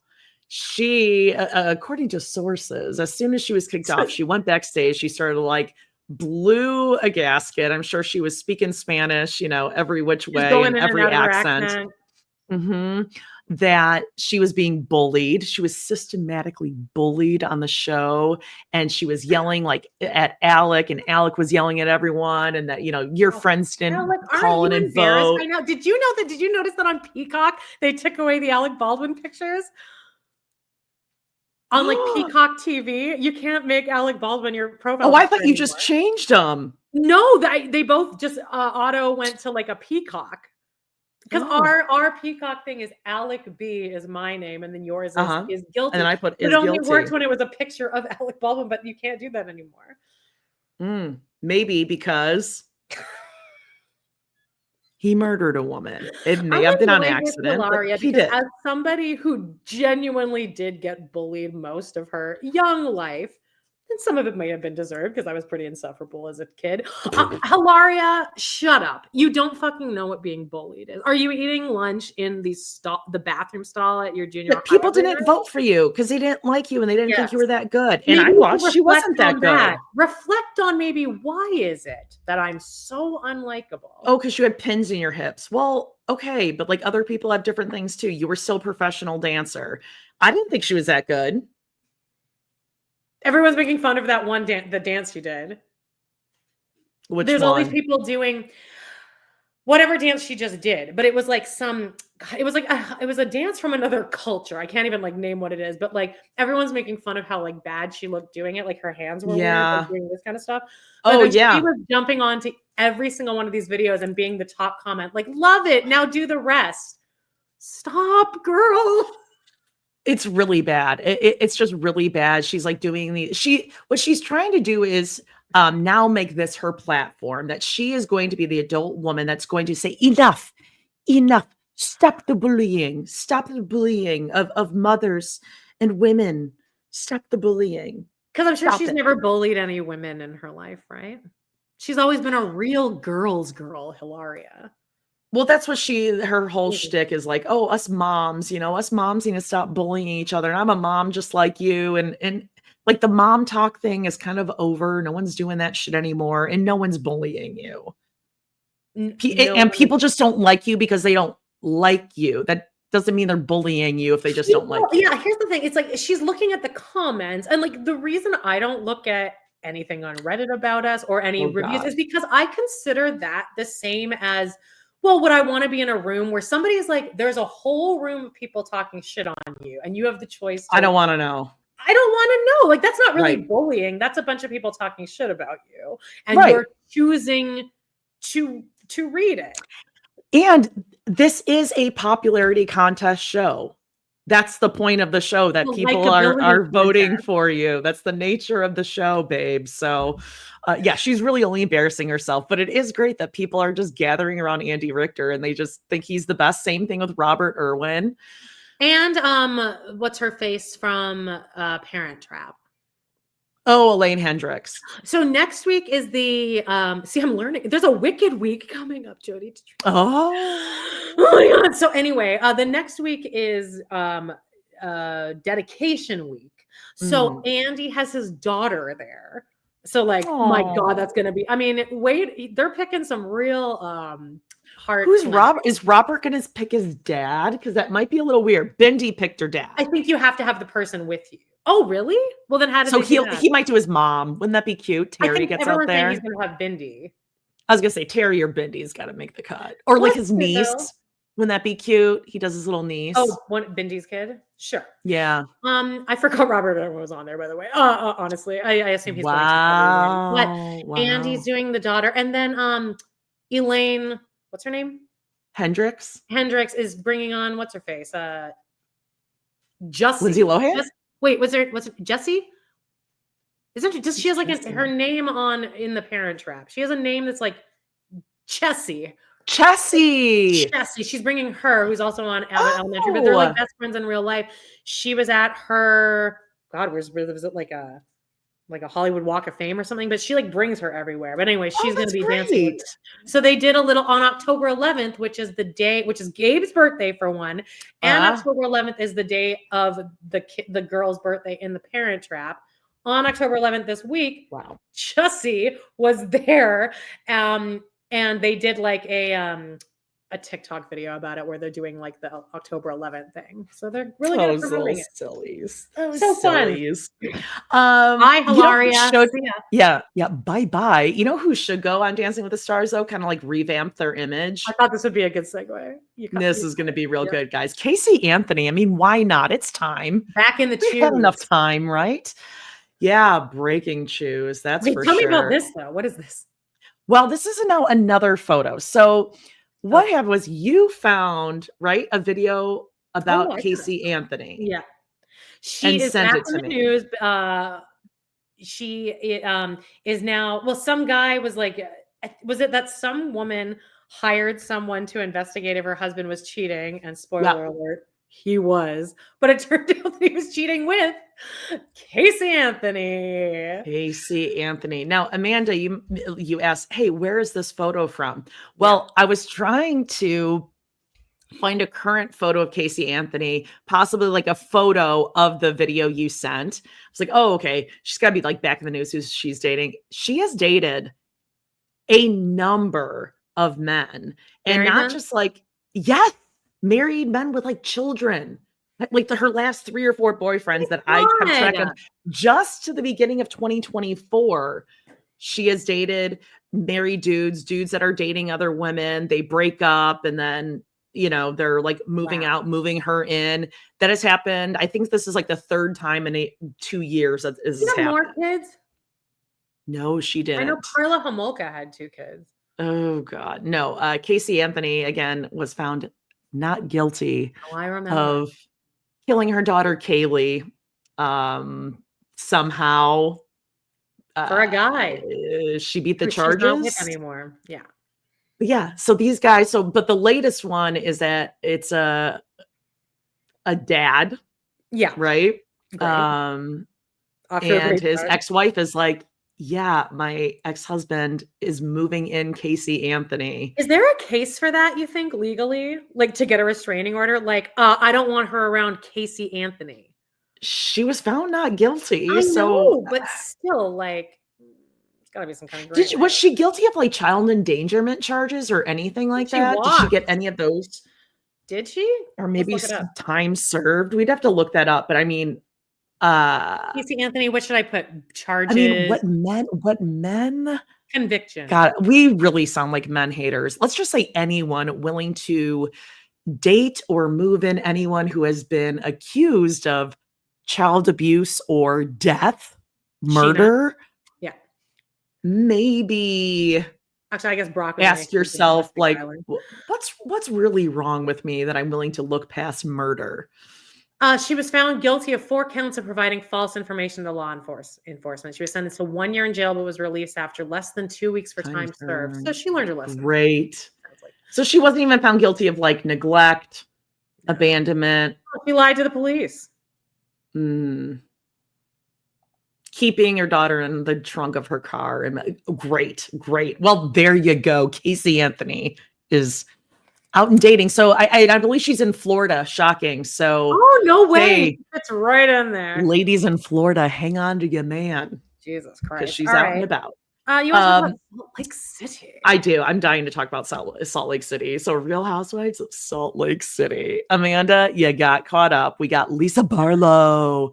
Dismissed. It says dismissed. She's not doing herself favors this year. Okay, you know what bothers me about these shows is the fact that I know they're all overproduced and they're all produced, but I don't like when I get so excited for it to be continued and then the issue is resolved within 30 seconds. Like, no, I do love you. No, I get it. No, I forgive you. What? If my friend spoke to me like that once, I would never talk to them again. Like any of these women talk to each other. I'd be like, so we're not friends anymore then. We can't get past this. Right. And like, why can't all of them boycott in some way to get Meredith off the show? Because she does not do anything. It's the vibe too. I feel like the rest of them do fit. It's like she's in her own show. She feels like she's too good. And they're all saying that. Like, why do you think you were all too good for us? Because I don't know, what, she's got more money or something? Or she thinks she's got more money. She's always on the wrong side of things too. She takes the wrong side just to like have an excuse to be like, all these women are coming after me. Oh, God, yes, but I don't see a problem. I feel like the show has emerged into like a new like a 2.0 of the show. Even Mary has somehow managed to find a way to like match the energy of this new show, and Meredith is still back in the old I'm shopping for gluten-free pizza with Brooks at Whole Foods. You know, you're totally right. Like, it does feel like this show is, it's still the same ladies, but it's Real Housewives of Salt Lake City who had drunk the Kool-Aid, and now they are pretending, like they're cosplaying Rich Housewives or something. Yeah. It has a very weird, phony feel. Mary, again, we've totally just erased the cult leader past. We're just in the church now. She got media training, or like not media training, but like somebody I think has sat down with her and been like, this is the way to just like fly under the radar here. I mean, also like, I think it's equally good and bad that she's letting her son be shown on camera, clearly like relapsing over and over. Yes, and he really consenting to this? Is he in his right mind? Can you really consent? So I'm sure like money is being offered to him. And Whitney, like, get the fuck out of here. Now, I'm absolutely watching this and I enjoy it, but like Whitney and Justin, I don't need to see you two like what you do when the kids go to school. Like, there's nothing more boring. You know who Justin really looks like is my cousin, Auntie Debbie's son that's married to that the person that that's not the hot cousin. Is that hot cousin? Not hot cousin, like hot cousin's brother. One of these days we will have that hot cousin contest. Debbie said that the other day. She's not the hottest cousin. He just had Daniel. He just had a second baby. And she's like, oh yeah, the hot cousin, right? And I was like, what? She's like, that's what you call him. And I was like, this isn't like a thing. I told you that. I think she was watching our show for like a little period. Oh no. Oh God. Remember she kept giving us those PayPal tips. I'm just going to pause because I just need to grab another lactation from my throat. All right. All right, we're back. And are we finished? Oh, wait. Oh, sorry. We're still talking about Salt Lake City, right? I was just going to say the only thing that does make me really uncomfortable watching this, too uncomfortable to enjoy any of what she brings, is Brittany. Oh, she hasn't really made any kind of impact on me because is she friend of, or does she have a? Yeah, but she doesn't bring enough. I don't know, to like justify how much the ladies cannot stand her. I mean, she's dumb and it's pointless, and the storyline she brings is nothing, but it's like they already know that, but they're just ripping on her anyway. I just don't understand her place on the show, except for them to just be mean to her. And I'm like, I'd rather them be mean to Mary because Mary deserves it. Or Lisa. Mary, though. Lisa, I don't know. I don't hate her. She's so like interesting to me. And I want someone to do a more proper takedown of her. Yeah, sure. Like they all let each other off. And Heather is unwatchable to me, honestly. Like, I can't. Why they keep making her the narrator or like the voice of reason, I have no idea, because she's not good at it. No, I'm not a fan. Oh, but then Very what's her, condescending. Bronwyn's mom. I think that is Oh, actually a very Muzzy. fascinating. Yes, Yeah, let's talk about that. fascinating story, because she comes in, she's introduced as, oh, like her dad is going through Alzheimer's, so the mom is taking care of him, and she's in a really dark spot. But then you hear that, but then you And do they're have to living have, with Bronwyn and living with Todd her, and but her then you still daughter. have to remember that, like, just because this woman has to now take care of her husband doesn't mean that she was a good mother or a good wife, even, or that she even liked her husband. But like, or she's just a total asshole, narcissistic mother who is now leaning even more into this victim role. But she was like awful to Bronwyn, and Bronwyn seems very still kind of scared. She's kind of walking on eggshells around her mom. She tells us the story about when she was pregnant. It's very riding in cars with boys. When she was pregnant at the same time as her sisters, but her mom wouldn't acknowledge that Bronwyn was. They all went shopping. Her mom bought some clothes. Sex. The sales girl said, "Oh, are these for you?" And she goes, "No," because Bronwyn's like, we're not acknowledging her because she got pregnant. Yeah, the sales girl at Baby Gap was like, "Oh, I'm sorry. I thought you were pregnant. I'm so sorry." And she's like, "Oh, no, I am." And so the sales girl said, "Oh, so are you buying? So is grandma buying something for your baby too?" And Muzzy, her mom, answered, "No." It's fucked up. Because it's an illegitimate baby, a bastard child. Oh, yeah. God. So, yeah. And then she went on to say, like, well, I had to watch your daughter, Gwen, because we didn't want her to go into foster care. And it's like, well, that's a big leap of, you're helping to babysit your grandchild while her mother goes to work. Like, she would have found a babysitter or a daycare. She wouldn't have just like put your kid into foster care because she can't find daycare. It's punishing her. It's and the part about it that I find really interesting is she's living with Bronwyn. Bronwyn is taking care of her because Bronwyn is always trying to, like, it is left to her. She takes care of everyone, and she has to prove herself and pay back and always be better than, and serving her mom. That's your duty. Like, you owe it to her. She's your mother. Yeah. Regardless of how she treats you, she's your mother. Yeah. And she gets treated like shit. And it makes you understand Bronwyn, like, why she is how she is. I hate her husband too. Her husband's a real piece of shit. So. Well, right, but why does she choose him? Because, like, that feels normal. Yeah, that and kind it's of also judgmental, harsh love feels normal. And it's guaranteed financial security, so everyone can just shut the fuck up then. And you know what? And if that's the arrangement and it works for her, wouldn't work for me. I wouldn't want to live like that.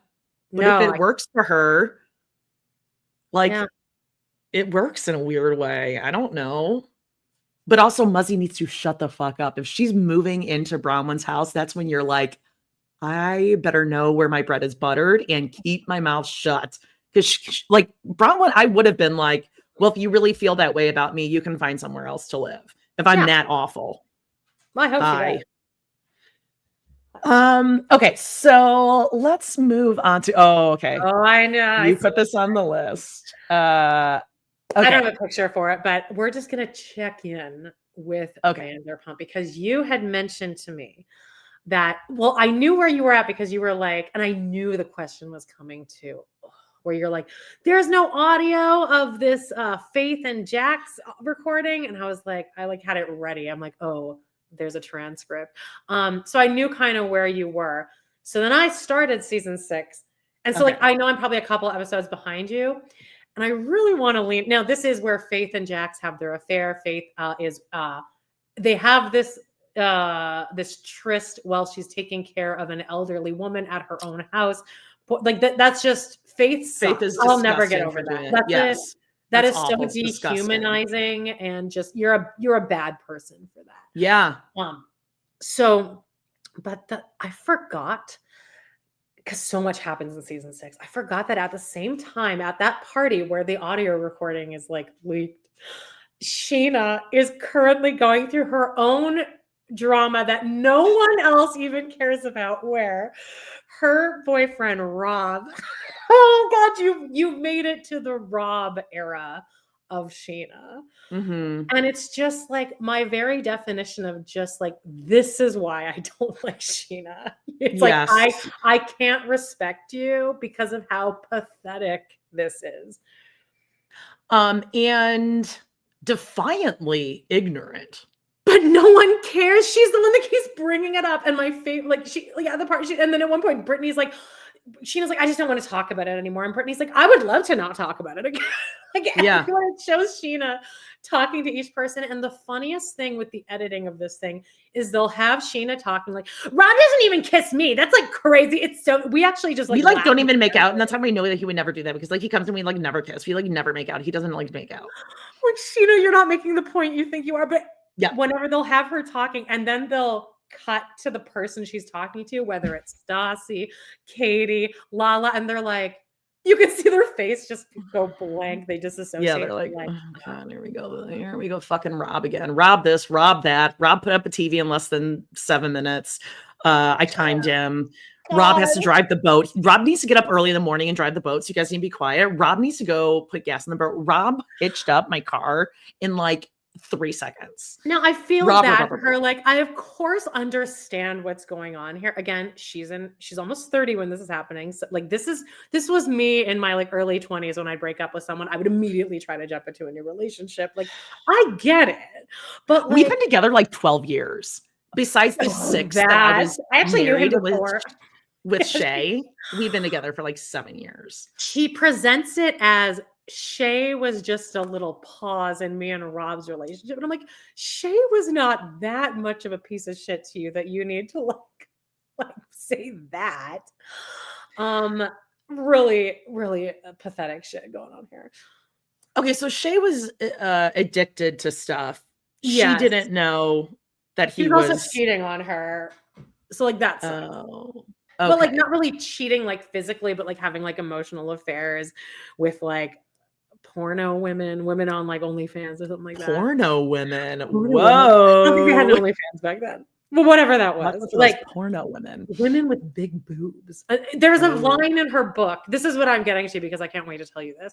In her book, she mentions like, yeah, I like looked at his phone and he has all these messages with this girl with like really curvy, with like a big butt and big boobs. And I was like, he must have some kind of a crazy fetish if he's into this girl, like really fat shaming. And I'm like, I'd love to see a picture of this girl because she probably has my body. And Scheana's like, this is some weird fucking gross fat fetish. But right. In her book, Jody, she talks about Rob and she mentions in the book, well, just so you, the reason that I still don't believe that it's true is because, well, Rob's not really a kisser. Me and him didn't really kiss. She's saying this in her book she put out a few months ago. She's doubling down on the flex of Rob didn't like kissing me. So therefore, I know that him kissing this waitress at this restaurant, Toca Madeira, didn't happen. Oh God, right. Well, she talks about Rob nonstop, and she's like, "Man, like obviously we're in love. We're naming our baby. It's gonna be Madison Marie, whatever Shay, Rob last name or whatever." Yeah, we've been like looking at houses, and like we're gonna get married, and like we're like obviously in love, but like he doesn't like say it, but like we're obviously in love. And they smash cut to him telling the guys in the boat, he's like, I mean, she's talking love. And I'm like, whoa, like, let's not just throw that word around there. I mean, and she will come find him and be like, hey, babe. And he's like fixing the boat. And you can see him like roll his eyes and go like, the Ben Affleck smoking picture. It's very, like, oh God, she's coming. Hey. He says in the book that Rob tried to break up with her, and then she said, why? And he said, oh, because you're on the show and I don't want the show. And then she said, well, I'll quit the show for you. And he said, don't quit the show for me. So that's where we are here in the timeline. He's like, please don't quit the show for me. He cannot stand her, and she thinks they're basically engaged because they've been together 12 years. She's a fascinating character though, because I just besides the 6 in between there where she was with Shay, and probably the times that she was also dating other people besides Shay, but like it's been 12 John years. Mayer, for example. I'm in the episode where it's gay pride, and she's she's going around to It's everyone. always gay pride, by the way. Like every Always. episode is gay There's pride. several episodes per season where she's going around to everyone going, I'm just like really irritated because everyone keeps talking about this Rob thing and everyone's like, no one is talking about the Toca Madera thing. No one cares. And it did happen. And I'm sorry. But then Rob shows up and he's like, hey, just thought I'd come and like say hi. And then it's a talking head of her. And she's like, I just feel so much better now because like I realize I'm just like this crazy psycho woman and I just like tell myself these things and I'm like, Scheana, you need to talk to someone. It's like I convinced myself that And Rob and I are just like totally cool. He's here telling me that he like wants me and I just feel immediately better. It's like, and I'm like, because you center men. Oh, God. And the way she's walking around his family's lake house is like, she co-owns it with the family. And then she goes into every room like with the binder. It's like, okay, guys, we're all getting ready. Strip the beds. And then after you strip the beds, we're going to be doing the towels. They're all like, get the fuck out. I gotta hand it to the friends for being able to like, especially like there's a few shots of Lala where she's like, like where they didn't all fucking just lose it. Where they're all trying not to look at each other. There's one, I think they go to the Hamptons at one point, or they're on a beach and Scheana's doing that. And they're doing like a full, like a sizzle reel of that. She's clearly been talking about it for about 30 minutes, but they just do that thing where it like fades into the next thing. And it's showing Ariana and Stassi and everyone's like trying so hard to be like, Rob. We just love Rob. Where are you now though? Like what's the last episode you watched? Oh God. We're right about to watch the reunions for season 6. Oh, here's a picture of Rob and Scheana. Oh, I didn't even see this. Can you read this?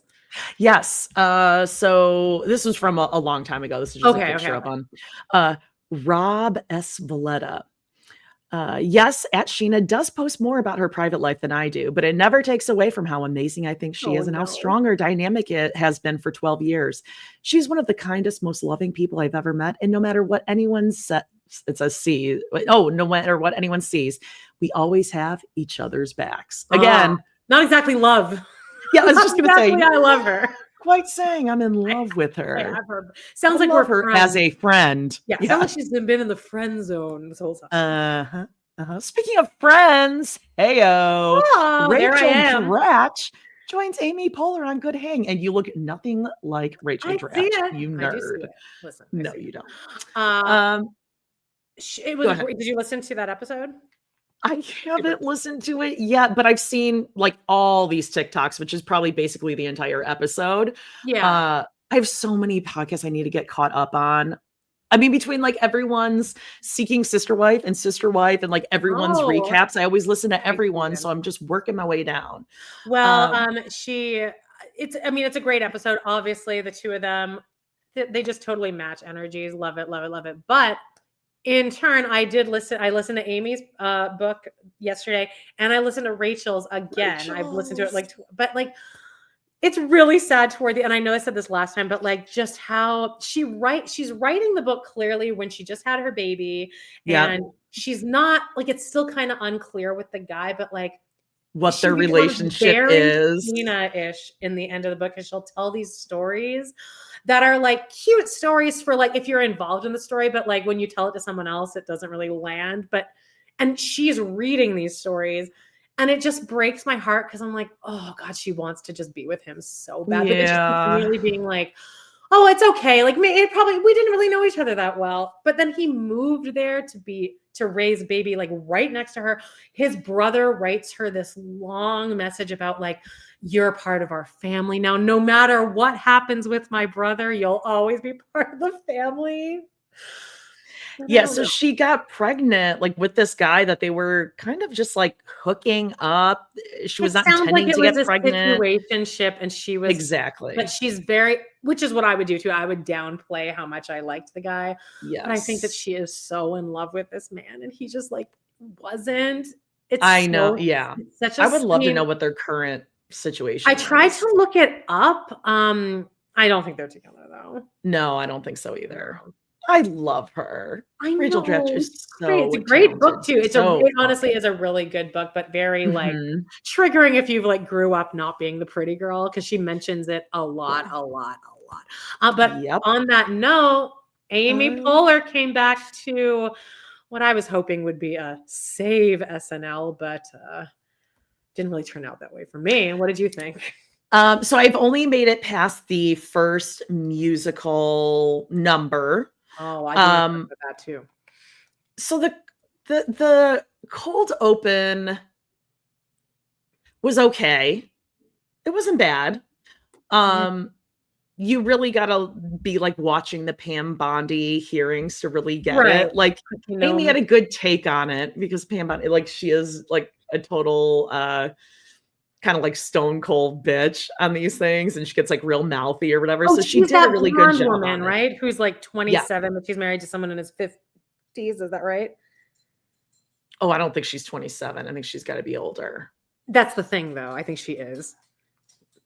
I think that's why I was like seeing comments about it. Oh, okay. I think the Tina Fey thing threw me because she just looks so bizarre done up as oh god, I'm blanking on who they had. Oh, what was her name? Oh no, Pam Bondi's 59. Who am I thinking of? The press secretary, whoever that is. Oh, Kaylee something. Sure, she's like 28. I think she's married to someone much older. Okay, yeah. Why am I blanking on who Tina Fey was supposed to be? Chrissy Nome. Thank you. Yeah, just like the makeup and the contacts and everything. Oh my god! I mean, was there prosthetic? I couldn't. Or was it just the contacts? Or like she managed to really secure. That's why it threw me off so much. I was like, oh, I just couldn't get out of that. Like, what are they doing to her face? But I love that they had her in there. So I'm basically, I just got through like Weekend Update or part of Weekend Update. I don't know. What do you think? I think it's tough because it's a new cast. The problem is, I think that Amy's so good. I'm surprised and sad that she didn't do anything like having to do with her podcast. She kind of mentioned it in her monologue, but only in that kind of a joke that I'm like, okay, it's enough now with the joke of, oh, well, now, you know, my career is really busted because I have a podcast. It's like, okay, well, this joke has been around for about 15 years now. Podcasting isn't going away. Can we make the joke funnier at the very least? I wish she'd done a episode, like a sketch about the podcast. I think there's a lot you can pull from doing a podcast sketch. There's so many like, tropes and stuff. But is it the writing? Is it just not? What's wrong here? I think Lauren needs to go. Honestly, I do. I think Lauren he just needs to go. Like the writers. You know who I'm very impressed with? First of all, Ashley Padilla is in every single sketch this week. Again, good actress. Good. And the one guy, the redhead guy from that sketch group, he's actually very funny. I'm impressed to see him. Like in the acting scenes, I'm like, oh, you're a solid little sketch performer here. So I like Agreed. Ooh, let's see. Sorry, I just got a weird call, and the voicemail is 9994. Thank. It must have just got like the tail end of like a voicemail. Oh yeah. Weird message. What did you think about the musical guest? Okay, so I did some research yesterday. I was gonna say, please, I hope you did. Jesus. Like the way I was seeing everyone. Okay. The reason I knew what this was or who this role model is just because on my TikTok, I was seeing like, who's Sally tonight? Look at this celebrity, Sally. There's that song. Actually, I think the song is really cute and like reminds me of like the 70s, 80s or some genre of music. And he'll have a girl come out and it's very catchy. I saw that Kate Hudson did it in like Aspen and she's wearing this long satin dress with cowboy boots and she just looks so like nostalgic for me. And so I'm like, I knew that this was a thing that in this song, he pulls up someone from the crowd to be Sally or a celebrity person will make an appearance. So all week people are like, who's going to be the Sally? This was the literal to the day 50th anniversary of the very first episode of SNL. So I was maybe hoping they would go with Molly Shannon as Sally O'Malley. I'm currently listening to her book again right now. I thought it would be more SNL based, but or Amy. Or Amy, like just because Amy had a character named Sally, or just like have Rachel Dratch come out as Debbie Downer, just something SNL related. Yes. This was too niche. I'm seeing a lot of reactions on TikTok of people being like, "Holy shit, Charlie!" you guys don't even know to understand the significance. You don't even know. I'm like, I don't understand the significance. I didn't really even know. Yeah, what is the significance? Well, first of all, there's a whole thing with Charlie XCX versus Taylor Swift where they have diss tracks about each other. Oh. Now, apparently Taylor doesn't even have to do with this thing. But there is a whole thing that I watched about her against Taylor Swift and how Taylor Swift is never going to be the cool girl that Charlie XCX is. Taylor is like always just going to be like that nerd. Charlie XCX is cool. From what I put together. Okay. So it turns out, I guess the history with him and her is that she is married to his bandmate. Okay. Right? Okay. And she's married? Yeah. All these kids in my mind are like 24. No, I know. I don't know. She is married to, but then she's also best friends with him. This guy, or she's best friends with someone else who dated Taylor, whatever. The thing between her and this guy is that they have this like cute little feud that isn't really a feud. And I'm like, that's it? That's it. Oh, okay. So this is like, we're not feuding now. They razz each other. I'm like, that's the lore. Can some actually kids please are getting feel off on free these to days. let us know, fill it in for me. But I watched the girl with the whiteboard. I tried to look at what this was, and from what it looks like is that she and him always like are like going after each other in the press, but really they're friends. Is he a country singer? Yeah. Oh, and I think I like his vibe. It's very like a bisexual vibe. I kind of like that, like a Mika, like a Chalamet, or a Harry Styles, if you will. Okay. She looks great. She looked great with the no bra on. I was very like, yeah. I was like, I wish I could do that. God, those boobs look good. Like you can tell she's not if mine wearing were a bra, up that high. Good. Yeah. But they're still low. Like, yeah, I'm not wearing a bra. I kind of love they're it. They're in a perfect natural place. Like if I got a lift, that's exactly. Yeah. Yeah. Oh yeah. She's got like two little ski top. slopes. Damn, mine used to look like that. Okay, well, all right. So that's what the kids were all losing their shit over. I guess next week is Sabrina Carpenter. So, and she's doing both musical and hosting. I love her so much. I think she can do it. They better write. They better do some good writing for this. Is she going to come with the ugly hair? I love her hair. I love everything about Sabrina Carpenter. She's like perfection to me. Her and Taylor Swift? Not Taylor Swift. Oh, careful. Careful. Okay. Speaking of kind of adjacent to sketch comedy here, I watched the documentary I Like Me. You and Paige both. Like she was all over this SNL and all over this doc. She already watched it. She's like, oh, we got to watch it together now. It's good. How was it? Now, as I said before, in the 90s, right after he died, there was a Canadian documentary called To John with Love, a tribute to John Candy that was released on CBC. I taped it off of TV and it was a VHS that I watched like so much, like, because you know me. So I've seen a lot of these clips. I've seen a lot of the funeral clips before, but they did get a lot of talking heads in here of like, you know, Dan Aykroyd, Bill Murray, like Macaulay Culkin, the Culk. Catherine O'Hara's there, Andrea Martin. So you're gonna love it. I'm gonna love it. Okay. Love it. Am I gonna cry? Is it like a good? Yeah, you'll cry at the end. I wasn't in the mood to cry because again, I've seen all this before. But like when they do get to the funeral stuff at the end, like they show funeral clips that they don't show on that first one. He reminds me so much of Mitch. Like this, like they look alike, kind of, and just like.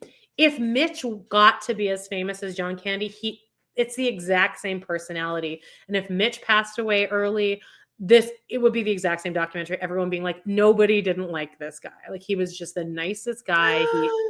Except for Jody, who loved to hate everything. I mean, I don't dislike him, but I don't think he has quite the footprint. No, he doesn't. In society as but he could. He has the talent, Jody. He could. Birthday Boys. Okay. Fair enough. I really recommend it. It's on Prime. Is it long? Is this like many episodes or just a one? A one. Produced by. I'm definitely going to watch this. I love John Candy. And if you guys have not seen The Great Outdoors, I still think that one holds up. Summer Rental, they showed clips. Summer Rental. Yep, that's a classic. Yeah, I want to watch some John Candy movies now. Or SCTV. I'd really recommend watching some SCTV clips. The way SCTV, did you ever watch that show? No. It was so cool because it was very Herald-esque. Do you know what like a Herald is? The Herald improv. No. It's like a long form comedy, but like in a Herald, you have like recurring characters that come in and you're building like a full world. And that's what SCTV was. Like the idea of SCTV is that it's its own television station. So sometimes you'll meet like the producers of the television station, but it is John Candy. So it's a world building like among all these episodes. And it's just, I don't know, it's fascinating the way they did it. Oh, neat. It'd be hard to get into now at this age, but like, I don't know. It's very unique. Does it have his kids in it? Yes, his 2 adult kids are in it. They really look like him. They're like, really? Yeah. The girl. Oh, I would love to hear from them. Check it out. How about his wife or widow? Yeah, she's in there too. Oh, really? They don't really get into the cocaine. Okay. They mentioned that I kind of like that they did kind of stay away from that because what good is it going to do for them to like? Well, that's not someone's entire personality either. No, not at all. That's a struggle that a lot of people have.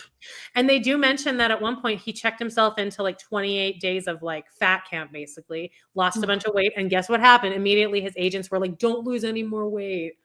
So I don't know. It was just, and when you have an eating addiction, when you have a food addiction, it's so hard to break that in your older age. Like it is just so, as Ryan O'Connor said on an episode of Lady Watches, you have to walk the tiger 3 times a day. You have to eat 3 times a day. Yeah. Well, and it's all day. It's like that food noise. And like when you go on like a GLP-1, right? GLP-1s, it really is. It's like, oh God, like what do I do when that food noise is not constantly going off? Yeah. Like I'm kind of experimenting with like a little black market semaglutide. It's not so much because I would still think of food all the time, but when I was on that, it's more that it made my stomach hurt a little bit. It makes like you get like a little queasiness or a little nauseousness. But no one's talking about that enough. People say, "Oh, the food noise is gone." No, it's not. It just makes your stomach kind of hurt, so you don't want to eat. Nobody's saying that food noise is gone. Like I'm not as hungry, but I think it's also like just nothing sounds good. Well, like I don't have like cravings where before I'd be like, oh my God, I would like fucking hork that down. Yeah. Like where it's like, yeah, I could eat something, but just like nothing sounds like great. Like just nothing sounds good. Well, that's what the weed is for, Jody. Well, it really I don't know what you're talking about, babe. Okay, are we ready for our Amber Alert? Oh, we are? What? Amber Alert.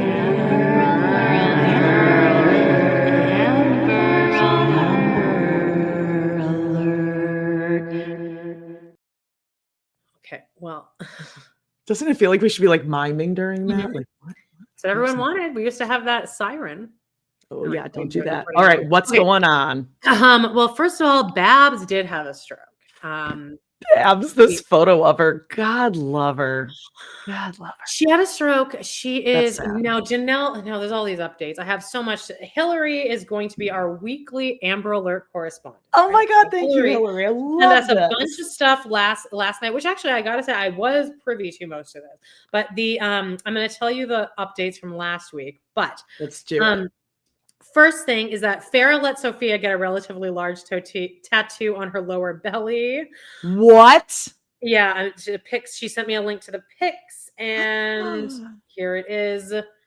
It's like that. Okay, so it's like maybe the size of like a palm. It's a good size. It's like birds flying down toward her vagina. All right. Yeah, I mean, it could be a lot. At least it's hidden. Whatever. Other thing, sure. Kale, you following what Kale's doing? No. Kale, I'd like to hear what you think of this. You know, her dad, her like birth dad, she like went to his house in that one episode and like he's like, I got that meat freezer locked up. Yep. He's on his deathbed. He's now passed away this week. He was on his deathbed. She traveled to meet him and they had a long conversation where she was crying. She talked about this in Coffee Combos. And then she like said something like, oh, I thought I'd have one more time with him. And Dad, I'm so sorry. It's like, my whole life, I thought you didn't want to see me, but now I realize that you did try. I'm wondering what you think of this. Because I don't know. I'm like, okay, like you are now in your 30s. He could have contacted you all this time. I don't know what's her mom's name? Susie. Susie. I don't know, like Susie probably did keep him away from you in your earliest stage of life, but like That I it believe. was like she walked away from it really rewriting the history that she needed to rewrite in her own head for her sanity of now her dad's this hero of, he tried so hard to see you. Did he? Well, I wonder. So she's saying you did try, but she's saying that he didn't try over the last 15 years. No, she saw him that one time at the meat freezer, and then they continue to not speak. So he didn't talk to her for her first 18, 19 years. She went and visited him. It was super weird. He was weird and creepy. Then they never talked again. And then she saw him. Maybe she's learning that he did try. I could see Kale not telling us all these years that he's been trying to reach out to her, but like he really was. She said that she found out on his deathbed that he had tried. Oh. Over the past 15. I don't know. I think it's behind a paywall for what I know. I believe it. I believe he did try. How much though? Because she's in her 30s and she doesn't fuck with Susie since she's 18. That she blocked him or something. Oh. Okay. I could see Kale being like, fuck you. Well, Kale kind of has that personality. I could see her being like, yeah, F you. I went down there before. It didn't go well. Didn't he like chain the refrigerator closed or something like that? And then she was like, oh, F this. I'm blocking him. And then she finds out later, like, yeah, he's been trying to get a hold of you and hasn't been able to. And then her being like, oh, okay. I wonder if this is something she can maybe speak to a therapist about the fact that she said, oh, I was hoping I'd have like I think that when you have an estranged What do you think happened? I guess I don't understand. Like I think he's a deadbeat dad. Let's not make this guy a hero because he apologized on his deathbed. Okay. I think when you have an estranged parent like that, a child. Yes. Like, look at her life. Look how much she has centered men in her life and is constantly having these kids to love her, to have unconditional love. And your whole life, you're kind of your wish. I think that's the wish every child has with an estranged parent is, well, they were trying the whole time. They were trying the whole time. So I think that maybe she went, and this is what she's now telling herself. She's really rewriting this to make it that he was desperately trying to get a hold of her all these years. And that he like lied to her on his deathbed. I think that she's making it into more of a hero edit than. I don't know. Am I coming across? But you know what? You maybe agree with me. I thought you. I don't know. I don't know. But like maybe that's what she. Yeah, like she has to tell herself that in order to heal. Like I had. Right. Yes, that's what I'm saying though. Yeah, before he passed away, and like, I don't know. It's different though because I was like caring for my dad as he was dying. So like seeing your parent and like being their caretaker when they're. Did you get like an apology at the end or an acknowledgement of how I treated you? Not really, but like in the stage where like he wasn't able to like communicate anymore, like I was able to say what I needed to say, and for like I was able to say like I forgive you for that, and that was just like what I needed to do for sound me. Like that's what she's saying though. It sounds like now she's turned the blame fully onto Susie, and like that I can see like making one parent. I mean, it is very easy, and people have talked about this. Like after a parent passes, if you have a strained relationship, sometimes you're able to come to a place where like you're able to, forgive or get to a place. And sometimes that does become like an idealization of the relationship because they're past or whatever, but it is what it is. I don't know. Well, maybe Kale is an interesting character herself. So like it is very tricky to get any truth from Kale. So I don't know. Right. And then she also went on to say that she was really smart because she never got pregnant from a cheating situation. So she wanted to just let everyone know that she was always smart with her cheating. But how many kids? How many kids now? What is it? 8? There's like at least 6. Oh my God. One. Okay. But here we go. Wait. What? Isaac, sexy baby. Creed, Lux, or Lux Creed. Oh, I couldn't. That's 4. Is there an Elijah? There's a girl. Right. And then there's another boy. There's twins. One's a girl. Okay, so that's 6. And then are there more? There might be one more that slipped in there. Isn't there one called like Rio? Is Rio one of the twins? Maybe. Holy shit. But Well, at least 6. Yikes. Imagine how many kids she could have had if she would have gotten pregnant when she cheated. Maybe we should give her a pat on the back. Yeah. Good for you. I mean, she does have a career, I guess. Okay, here we go. Hillary just wrote to us last week and she's like, I have a small piece of criticism, but like, this is good criticism. She's like, yes, you didn't get into the teen mom shit. And I'm like, look, I don't really dabble in that. I don't go on Reddit at all, but like, I'm like, yeah, I want the tea. Give me the tea. So here's what happened remember how I told you about Farrah versus Amanda, or Farrah versus Jenelle, including the dancing Ryan's current girl, Amanda. All right, here we go. Amanda, no, when she says Amanda through this email, she's talking about that Amanda, not me, Amanada. Okay. Amanda dating Ron Edwards. Amanda Edwards is. Okay. Married. Amanda posted this seriously questionable TikTok lip syncing to a song. I'd have to go back and check to see what song. She holds a finger gun up to her baby's head and then pushes the baby over. What? Yeah. I mean, I don't think I think that's like, she's not going to actually kill her baby. I think this is one of those gray areas where it's like, can we relax? I think if you know that you're going to be getting a lot of views on your maybe don't video, do it. Maybe don't do that. Okay. Of course, don't post that. Wow. But I'm sure people immediately ran to cancel her and we're like, we need to call CPS on this girl, whatever. Okay. People called her out in the comments, but she defended it by saying it was just a music video, as if that makes sense. Jenelle then had to put her 2 cents about it because she's thirsty for attention as always, and it went from there. Amanda made a parody of an older dance video of Jenelle, and I have to say, Amanda really committed to the bit by duplicating a lot of the small details. The oxygen mask was to make fun of Janelle's recent hospital visit where she posted a picture of herself with a mask on and a thumbs up in her typical Munchausen fashion. Okay, so like when she was saying molecules and all that shit. Yeah. The back and forth seems to have died down for now. Janelle went back and forth with Farrah for a bit after Farrah inserted herself, and people were praising Farrah until yesterday when it came out that Barbara had a small stroke last week. She seems to be okay and recovering, and it also seems that Jenelle was the one who sold the story. Oh, God. Anyway, Farrah made a nasty comment about it being karma for Barbara being an abusive mom. Farrah is being rightly trashed for that. So now there's a fight going back and forth between Jenelle and Janelle's sister. People are like, no, Jenelle went to be with Babs. And Janelle's like, yeah, I'm here with my mom. Here's a picture of a photo in my mom's house.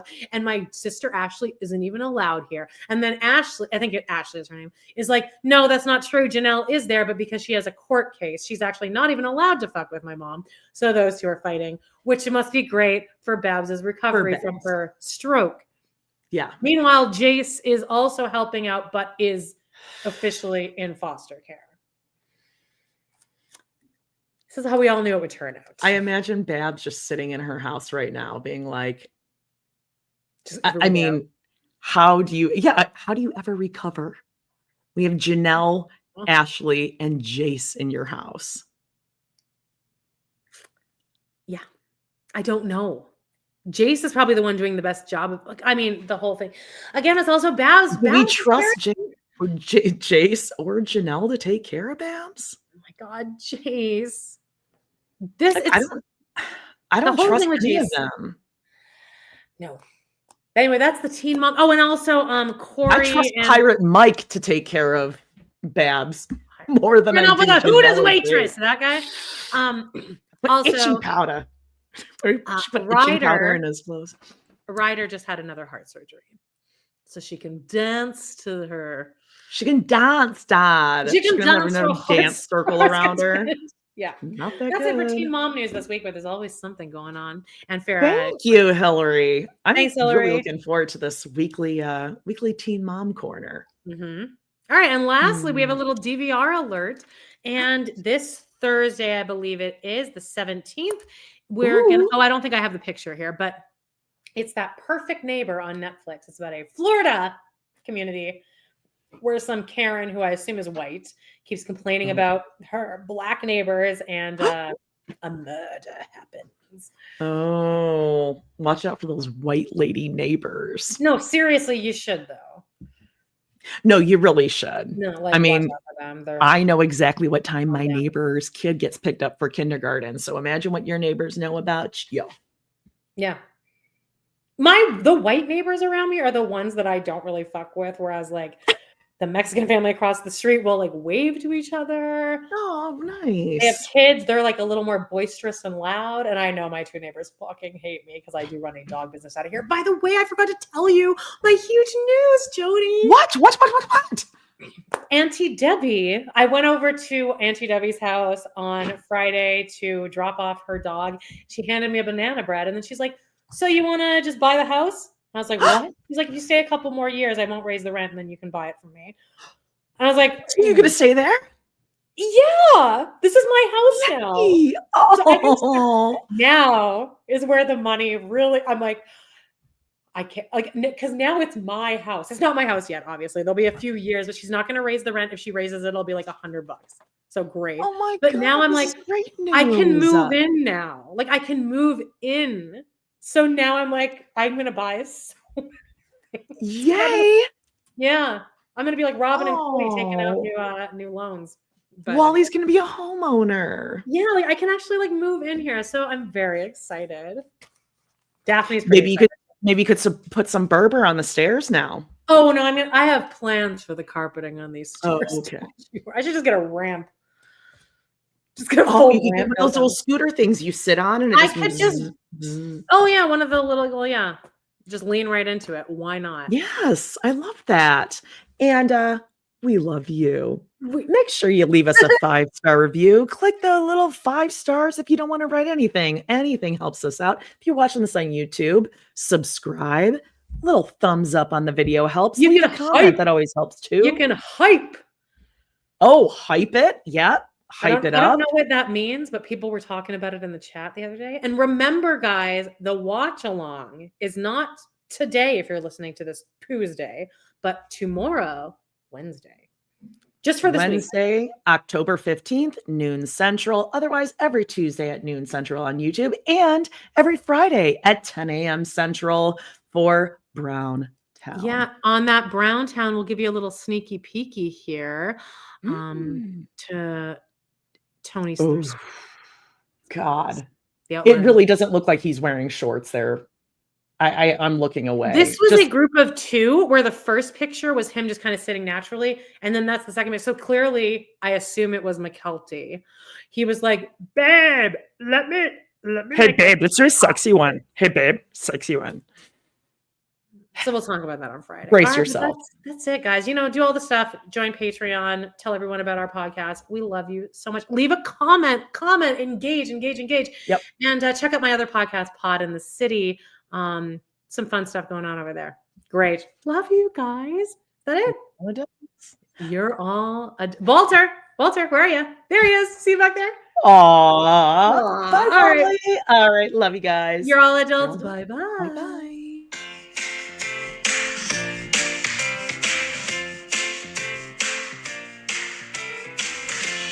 Well, guys, it's been a blast. Thank you so much for joining us today on our We Love to Hate Everything channel. Please do not forget to hit that subscribe button. Give us a like or even a comment. And click on that bell if you want notifications, because you never know when we might pop up and go live. Please check out our other 2 podcasts on Patreon, where we snark on even more TV, movies, and pop culture. We got Total Request Podcast. That's patreon.com/trpod. And We Love to Hate TV. Patreon.com/Love to Hate TV. Thanks again, and we will see you next time.